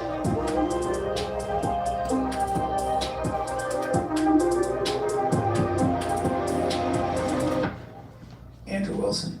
We meet face to face, although we had dinner last night. You have a very intimidating presence. I remember we were meeting up for dinner. I was like, this guy's gonna kill me. I'm tall. Yeah. And I'm Just young. just ruthless looking. Tight skin, intense eyes. Yeah. It's a very intimidating presence. People ask me for directions all the time. I'm like, the guy that's trustworthy, you know, they're like, that guy's horrible. Yeah, he's totally the kindest guy ever. My buddy said that. My buddy, I was talking about, I don't know, fighting or something. My buddy's a UFC heavyweight, and he goes, hey, you're not tough. He's like, in fact, if anything, you're on the other side of that equation. I was like, hey, man, it's my bone structure. I can't help it. It's messed up. Yeah. It's messed up. Well, for the audience who's watching, you did a sexism last night. I did. Oh, I did, didn't I? You did a sexism. Brian's wife, so for those of you who don't, Brian's wife called him out for a sexism. So waitress came over and he was like, look, I really want to get a bottle of wine. My friend's here from out of town. I want to treat him to a nice dinner. You know, all the things you're supposed to do. Yeah. And he had some questions about the wine. He's like, well, you want to taste the wine? He's like, do you think you're one of the guys? That's a good impression of her, by the way. Yeah, so do you think Wait, hold on, that was a very sexist impersonation, because you went, yeah, it was, well, I mean, that's what they all sound like to me. But anyway, so Brian says, look, can you get one of the guys over here who have tasted the wine? So and his wife's like, you said one of the guys. Like, why couldn't it be a girl? And ironically enough, it was a female manager. It was a who came female over. sommelier. Yeah, it was a female manager. And that was a who good came wine. over. She done well, right? I mean, it was good wine, but I feel like that was in spite of her. I feel like it was just because you made the choice and she was going to reaffirm Well, I the choice did no make the matter choice. what. Yeah, I saw it, and I was like, that's the wine. Yeah. That's good. That's a good place. It was a good place. Yeah, it was very good. We touched on something. Last time we did a podcast, we left it on the idea that regardless of where you stand philosophically, you are going to live within parameters. Yeah. And no matter who you are, whether you're on the left, on the far left, on the right, on the far right, you establish parameters. And usually you argue over those parameters. You argue over the lines in which you are willing to fight for. That's kind of what happens, right? So if you're a typical academic liberal, you might argue, to borrow from Jonathan Haidt, that is it fair and does it do harm? And if it violates those two principles, then we have a huge problem. But you can violate all the other principles like sanctity and authority and loyalty. That's not really hurting anybody, right? And so duty. And duty. Yeah, these are the things that conservatives tend to hold closer. And it might be a personality trait, but you and I always talk. What I really appreciate about yeah, for sure. Be careful, man. Whenever you kind of argue, is you're essentially arguing not just for parameters, but the parameters on which you argue have a Christian basis. Yeah. And not just that, they really are the parameters that the West has built everything that we all seem to flock to around. And do you think that's a good argument to make? I think it is. And the other thing is, so you bring up something which is interesting. It's the idea of universals. That's what you're really talking about. That's the It's only like, thing I care about. yeah, right? it's like, what is like universal ethics here? When you talk about the harm principle, think about it. Think about why the left uses the harm principles, because they think of it as a universal. Yeah, exactly. Right? Exactly. Well, nobody likes to be harmed. Nobody likes to suffer. Nobody likes this. Nobody likes. So they're actually trying to smuggle a universal in, aren't they? Yes. You know, Yes. that's really what's going on. It's like, well, this is something we can universally apply to everybody, except you can't. Right. You still can't apply that universal because it's just not true, right? It's like, no, people like suffering. They do. For instance, they love lifting weights. There's a lot of suffering there. So is sacrifice, by the way. So sure, and duty. Yeah. Duty can be suffering. And I'll suffer for a while now so that there's a payoff later, you know. And So that's, the whole harm principle thing, it just kind of, I just reject it. But it's even funner to accept it. That's what makes it more fun. You just say, okay, you know, you're right. Let's look at this whole, you're right about this whole harm thing. You're right. Even if I use that metric, Christianity is still less harmful for society than any bullshit you come up with. Yeah. And then we just walk that all the way to the end too. Yeah. So no matter what, it's like, it doesn't matter where we start or where we end, or it's going to come to the same place. My view is going to be correct, and your view is not going to be correct. Well, how do you argue? How do you get yourself out of the fact that the founding fathers, who were essentially, if not Christians, deists, and I know that most of what our, for example, justice system is predicated on is the Christian Judeo-Christian ethic, right? I mean, it really is. English common law, yeah. English common law, but that's informed by Yeah. the notion that we're all the same moral worth and those kinds of things, brothers and sisters under one God, one Father, and all that stuff, right? Is it that?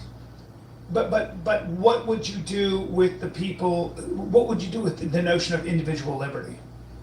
So individual liberty is an important thing. It is. But do you agree duty is too? I think duty is inevitable. You can shirk your duty, but you're not going to be very happy. But how come anytime I hear somebody talking about more rights, is it more rights, more me, more things for me? I might never hear any of these guys go, let's pass a constitutional amendment that's duty-based. That's like, all of us now have something that we should be doing. Yeah. There's never that. It's Never. always like, Never. can I have a constitutional right to get free shit? You know, Well, I can I have a constitutional right to get thing, right? Get thing X. Come on in. It's funny because in what I was talking to a couple of young men who were defining what a man is. My opinion as I get older is, this like idea when you're young, it's that man is a warrior who can fight and do all this stuff. I mean, okay, that might be a role you play in a society if you have a certain constitution, physicality. Sure. There are merchants, there are teachers, there are fighters.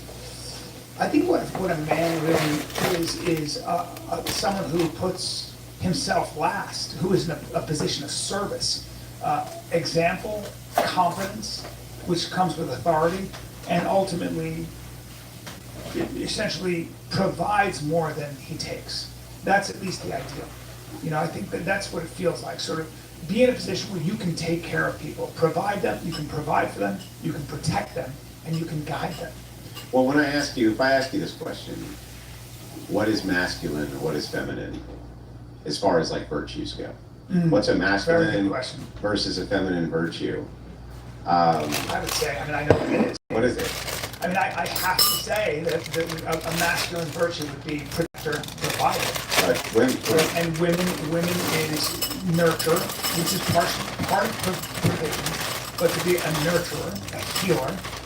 Even healer is dicey because men are great healers. Yeah, but let's look at this. Let's examine it then. Yeah. You want women to protect children, right? Yes. Okay, so that's a virtue. So protectors, right? I think that the virtues, there's no delineation. Okay, so all virtues are shared virtues. So how do we know if they're masculine or feminine? This is a question. Because you're asking the pivotal question. What's a man? What's a woman? And the left has used ambiguity around this, around the sexual basis, because they want to be truants and everything else. Well, they borrowed from Derrida. Sure. There's no duality. Well, I look at it like this.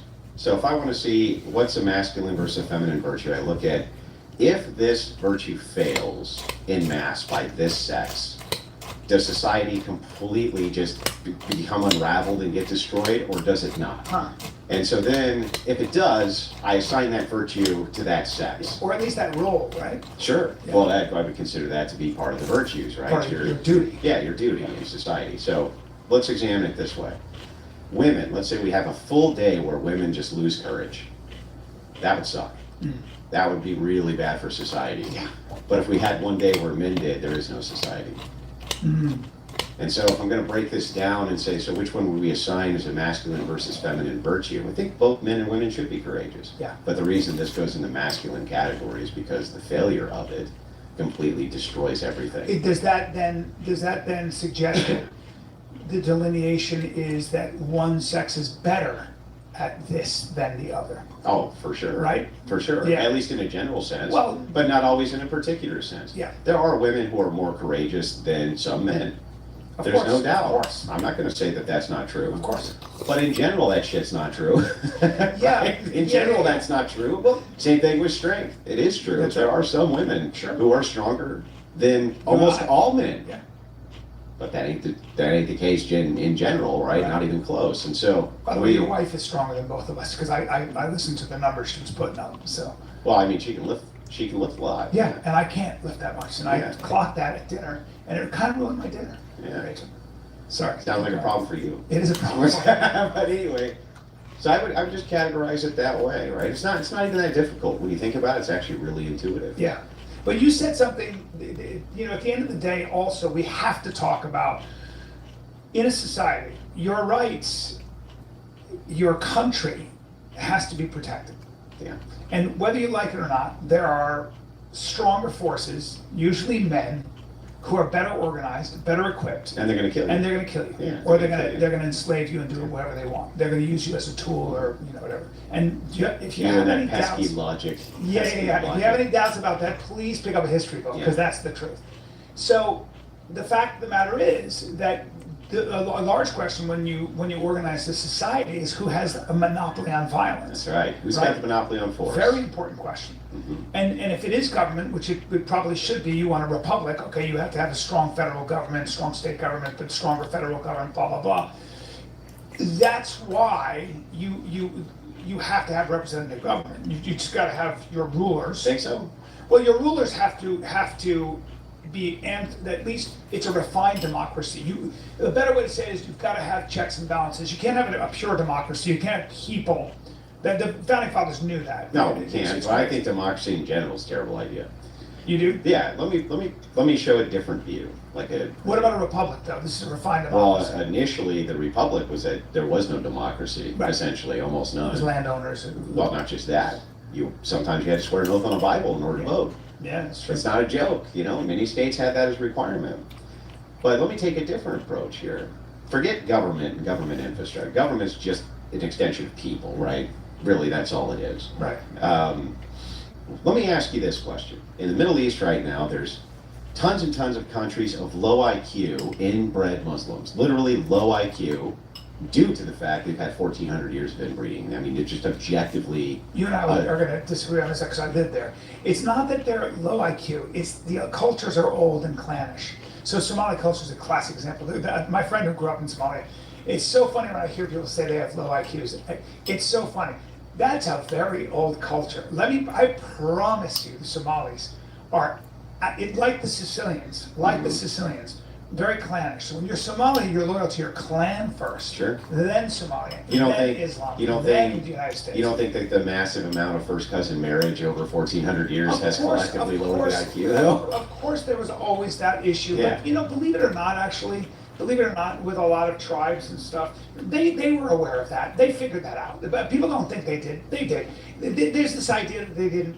Human beings figure that stuff out. They go, wait a minute, when we're married, why does I get to have an underbite? So I think, but typically, in fact, that's why you would always have your daughter leave and go to another tribe. Oh, then, Pakistan's like 60% inbred, though.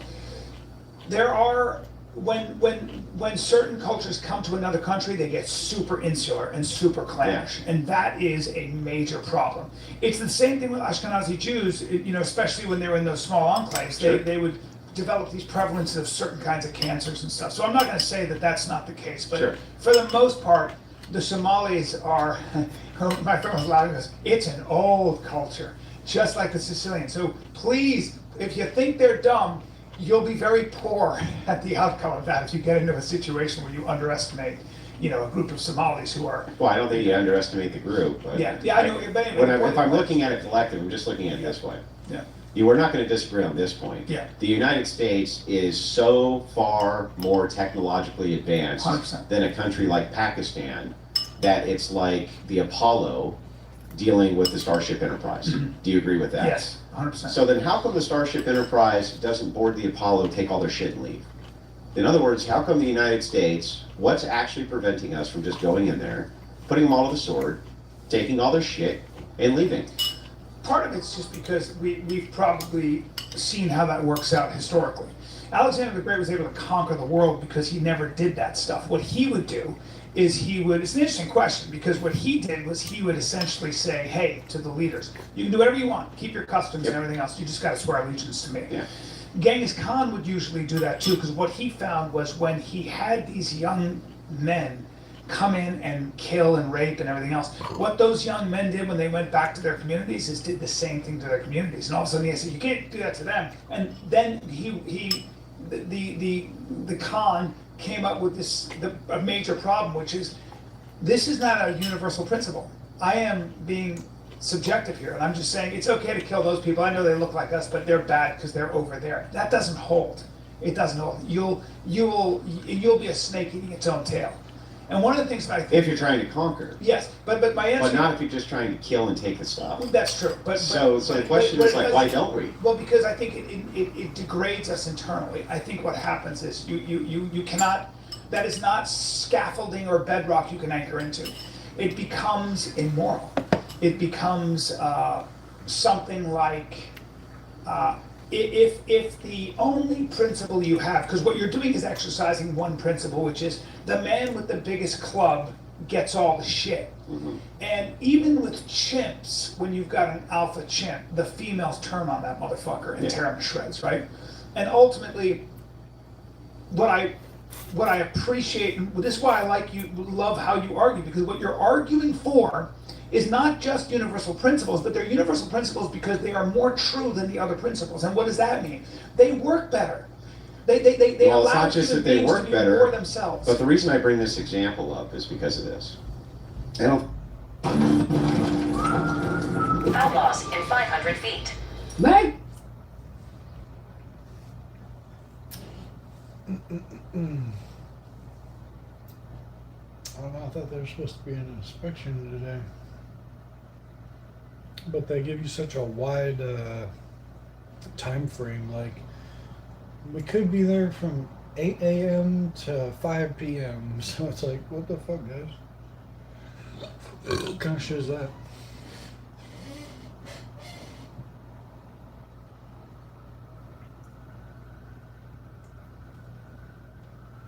I don't think it would be a problem for us to firebomb the shit out of Pakistan, blow them all to smithereens, have an invasionary force, conquer them within 6 weeks, leave with all their shit, leave our army, and who cares? Right.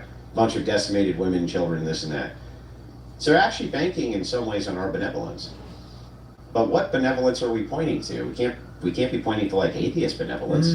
What atheist benevolence is there? From an atheist view, so I'm an atheist king of America, right? And I go, well, they got a lot of oil over there.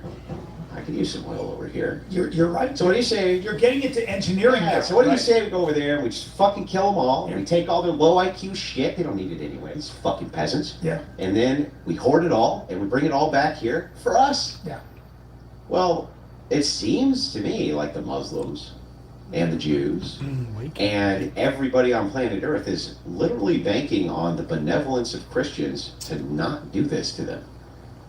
So in many ways, they're almost reaffirming our own ethics, aren't they? They're almost reaffirming like, okay, well, you can't do this. And you say, why? Well, because you're Christians. It's Well, like, let me- well, so you're reaffirming my ethical view. Okay. So let me stress test that, because Sam Harris, if he was sitting here, would say, it has nothing, you don't need Christianity, you need rationality. And he uses the word rationality and rational about 1,000 times. Yeah, what does that mean? And I've really given him a lot of time, and I like Sam Harris for a lot of reasons, but the one thing I've never been able to jive with, he's not even an atheist really, he's more of a, you know, he gets into Buddhism in a very deep way, so it's a different thing. But I would say that could you make the argument, Sam Harris would probably say, you don't need Christianity, you need rationality, because ultimately what you would find is that it is not rational to do that, because ultimately it would bankrupt you or it would just not work. Now, the Romans would disagree. The Romans did it forever and did very well. Yeah. So my Same with slavery. What are you talking this about? is what I'm saying. Yeah. And so if you're talking rationality, then you're talking math, and then you're talking engineering. And Sam Harris would also say Christianity is irrational, but then at the same time, you make the claim, well, that's preventing me from doing all the shit you're considering irrational, though. Listen, I'm right. And then he goes, wait a second, that's true. That's the problem, right? It's like, have you debated him yet? No, they're setting it up apparently. Oh, good. I don't know how anybody. Shower poops. But have you ever taken a shower, a poop bath? No, that's a different story. A poop bath is a lot different than a poop shower.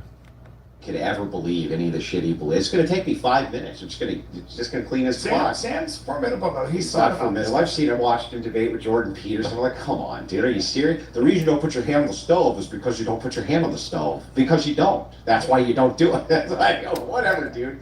I think after a poop bath, you're gonna be itching. It's gonna be pretty itchy.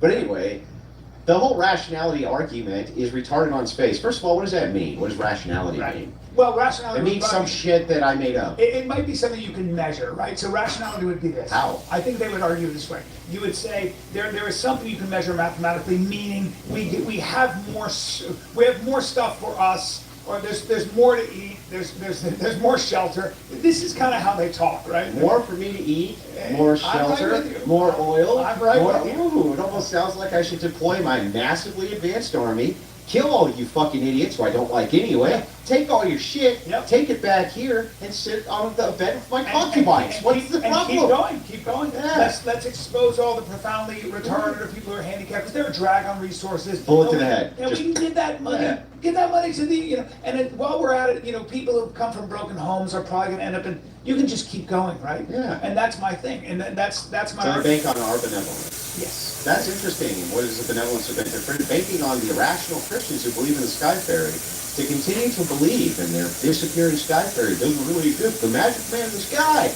who we appeal to for our rationality, and then that's what prevents us from doing all of the things they consider irrational, even though they can't make the case for how it's actually rational. For instance, if it was legal for me to just, I don't know, kill Sam Harris, why shouldn't I just reach over, bash his fucking head in with a hammer, take all of his shit, and walk out the room? Well, why not? The rational argument for that would be probably something like, when you have a society like that, you end up with Somalia, which isn't a country, Afghanistan, or these countries that end up producing nothing. There's no innovation. No. You get Russia, for example. Why do I care? No, I'm saying that would probably be. Yeah, but you see how irrational that is? Why do I give a fuck if you don't get that country Well, and you don't get that country? Why shouldn't I just care that I get?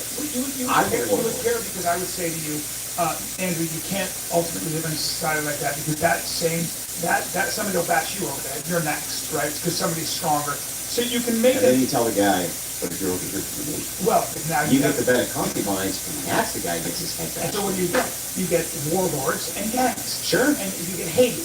And the problem, if you're the warlord, what's the problem? There's no problem. Right.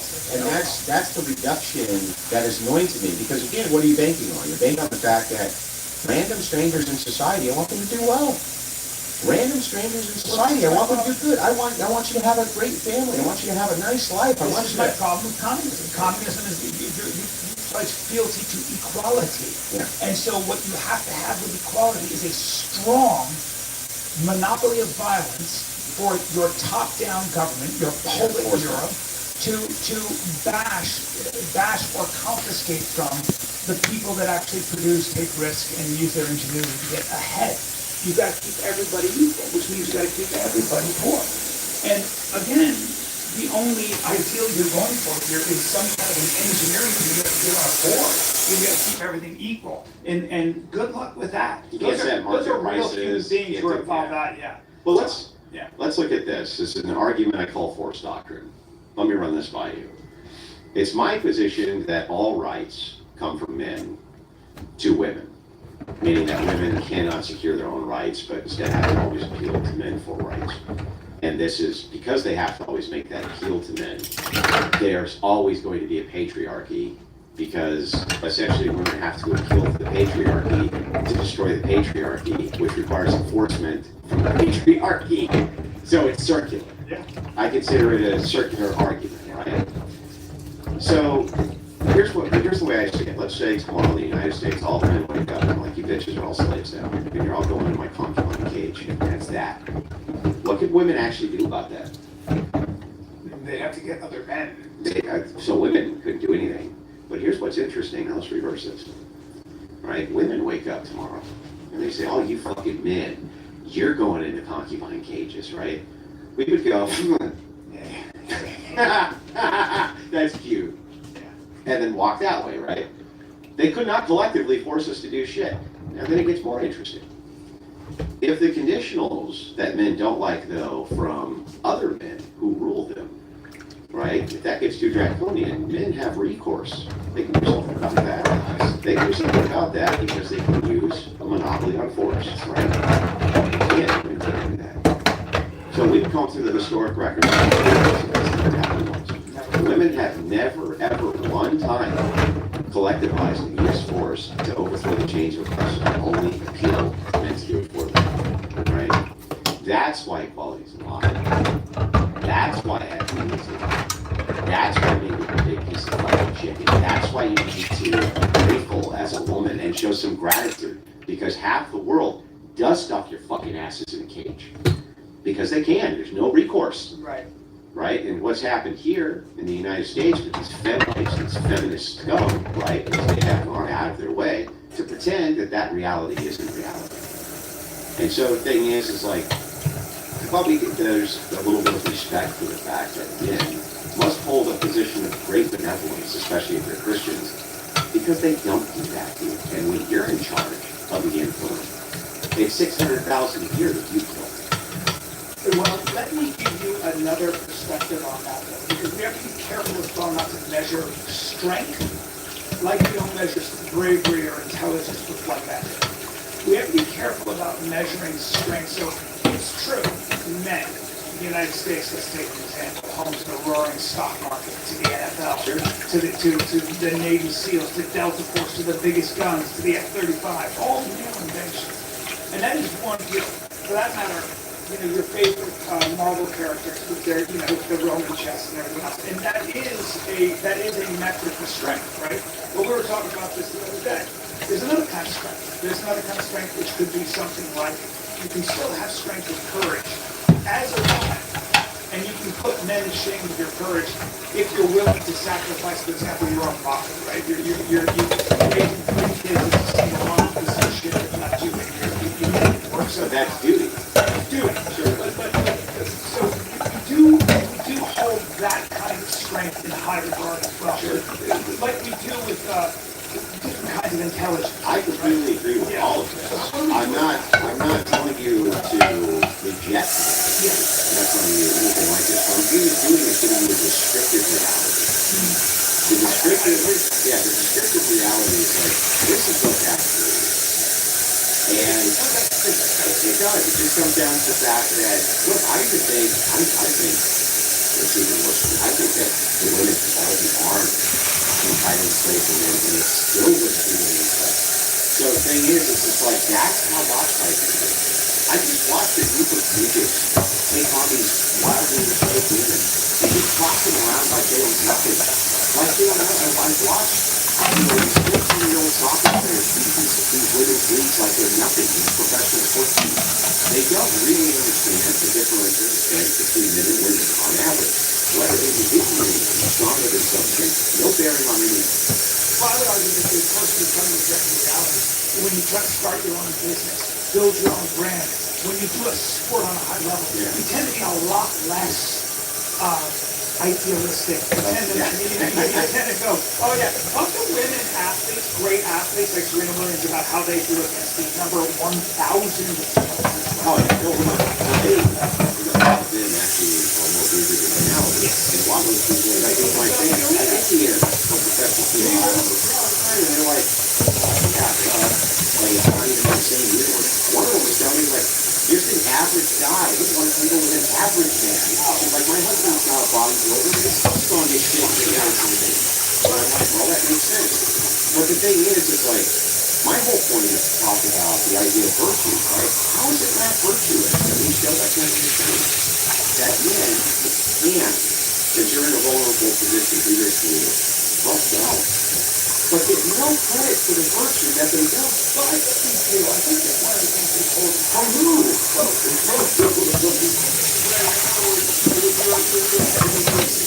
But even the idea, like, we would never, almost universally, there seems to be a human ideal, at least within your own society, that you don't just trample the innocent into the defenseless. In the West, maybe. You want to protect the defenseless and the innocent. Sounds a lot like a feeling that there's Western Christianity again. Well, it does, but, we have that peculiar institution, where we contend with our own inequality. We started contending with that in George Washington wrote a whole bunch about the issue of slavery. It wasn't supposed to cotton to slavery, and cotton became so expensive to adopt. But for the most part, it does seem like...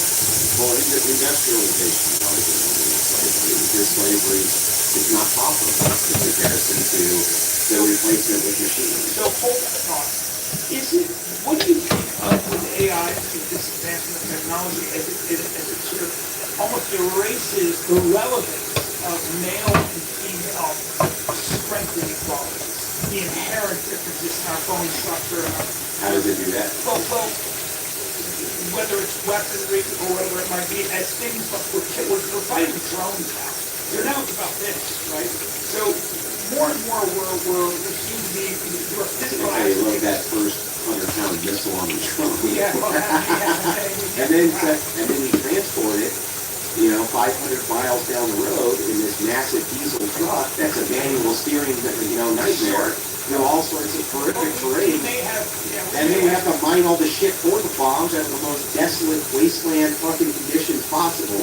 While, so it all seems like it's still going to reduce the Maybe. Do you worry about AI sort of as sort of almost a satanic force? Is there a thought that we are rendering humanity irrelevant? White today. Is it this going to happen next? It's going to happen next. The fucking homozo is going to kill everyone. It's always one panic after another. You know what I've seen? Here's what I've seen from AI so far. Right? All the fucking doom and gloom. Right? I've seen memes that aren't good.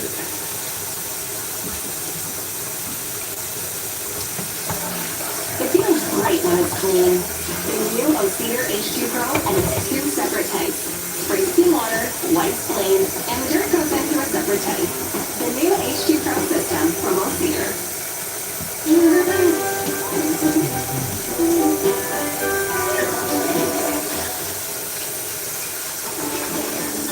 One of the ways that we strengthen connections here is by sharing food and meals together. And when you watch that beautiful moment happen, I just have joy. Your favorite browser just got better, again. Use the latest updates to Gemini and Chrome, like the new side panel for more browsing and less toggling. Recall the sites you visited and chat you have. And get simple, personally relevant answers to your complex questions. Work with other Google apps like Gmail from the side panels.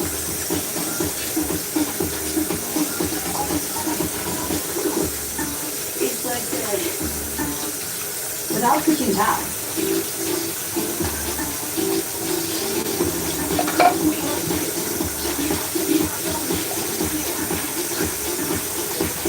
Make progress on your plans with Auto Browse to assist you with routine tasks that normally slow you down. From finding and applying discount codes to adding items to your cart, Gemini and Chrome can handle it, keeping you in the loop. With security protections in place on the browser you trust. Keep track of new updates from Chrome.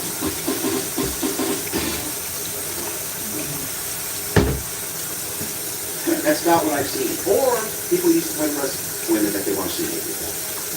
That's about as far as I've seen. 90% of the users are like, I want to see what her tits look like. Hey, Brock, can you show me this chick's tits and draw her out? Brock's like, no, it's not okay. It's a speech program. Right? First of all, there is no AI. Artificial intelligence doesn't exist. What we're using, we're just using, language models. That's it. And so the language model itself, right, people, it's so upbeat. And you know why it is? It's because we can't utilize language. Like you talk to ChatGPT about this. Like, why is it that people actually humanize you? You don't exist for all intents and purposes. It's like, yeah, I don't. But the reason is because when we use language, we automatically assume we do. So that's why we say things like, Siri's talking right now. Siri's not talking. There's no fucking Siri. It's just some made-up shit, right? It's just some, reference to this thing speaking. The thing's not even speaking, right? None of that's happening. But we immediately assign it that way because that's the only way our brains can function. So, I always think about this as I have all the facts I want. I have all the knowledge. You got to get into that and supposed to be true. There are endless numbers of facts. And what do you think of the idea? Do you think the more something is true, the more it's good.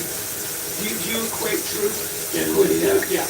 Generally speaking, yes. I think there's a universal intuition with this. This is why you see the outrage about the Epstein files. Yeah. Right? People are like, look, if we know more about the truth, they seem to universally think it's correct. Right? This reminds me of a movie, though, actually, this conundrum comes up. You ever seen the movie 8mm with Nicolas Cage? Yeah. There's a great scene in that movie where Cage says, look, to the mom that's missing her, she's been missing for like 10 years or something, and he says, look, you could abandon with you that your daughter's out there somewhere having the best life ever, right? But you'll never know. Or you do know, and it turns out she was murdered and raped in the most horrible fashion. Which one would you choose? And she's what choose to know. Like even then, you choose that choose to know. You know that's gonna hurt 10 times worse, right? I'm gonna choose. At least I know. And that's what she said. She said, I gotta know. Yeah, I gotta know. I gotta, like, no matter what, I gotta know. So the thing is like, we're gonna live in blissful ignorance or have the horrible knowledge of the truth. That's why the greenest people, we don't want to. We don't want to. So there must be some sort of ideal here, which makes us move and gravitate towards what is true. Like you brought up the King's ransom. With King K ransom, if you went back in time, you said, well, half your kingdom and half your gold, I'm gonna give you this gadget, and you can look up any fact on planet Earth right now.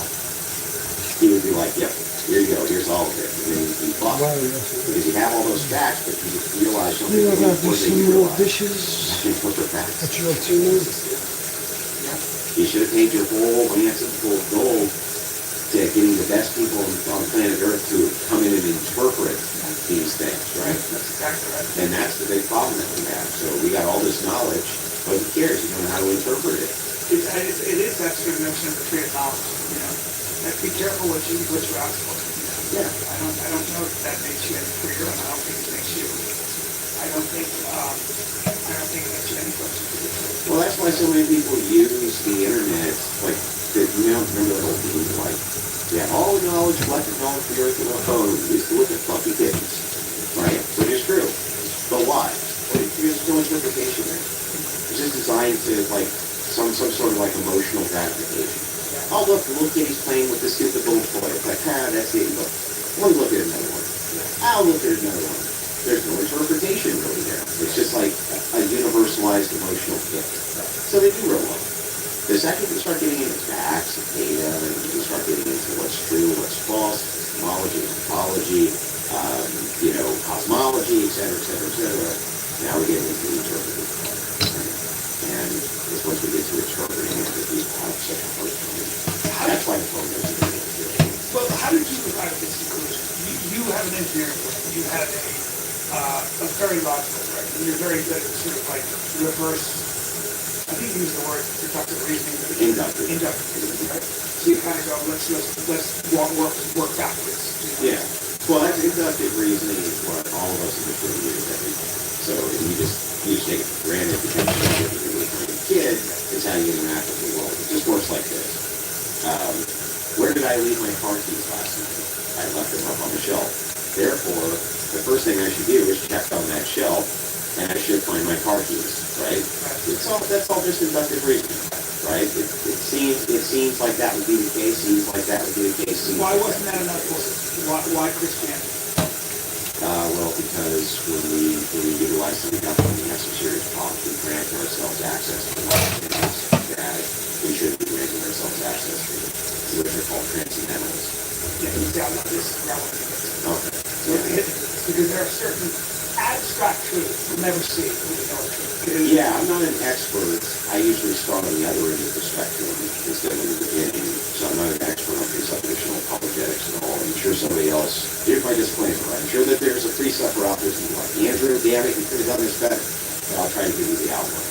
The outline just works like this. There's transcendental categories which are true, but if you're a strict materialist, should not be true.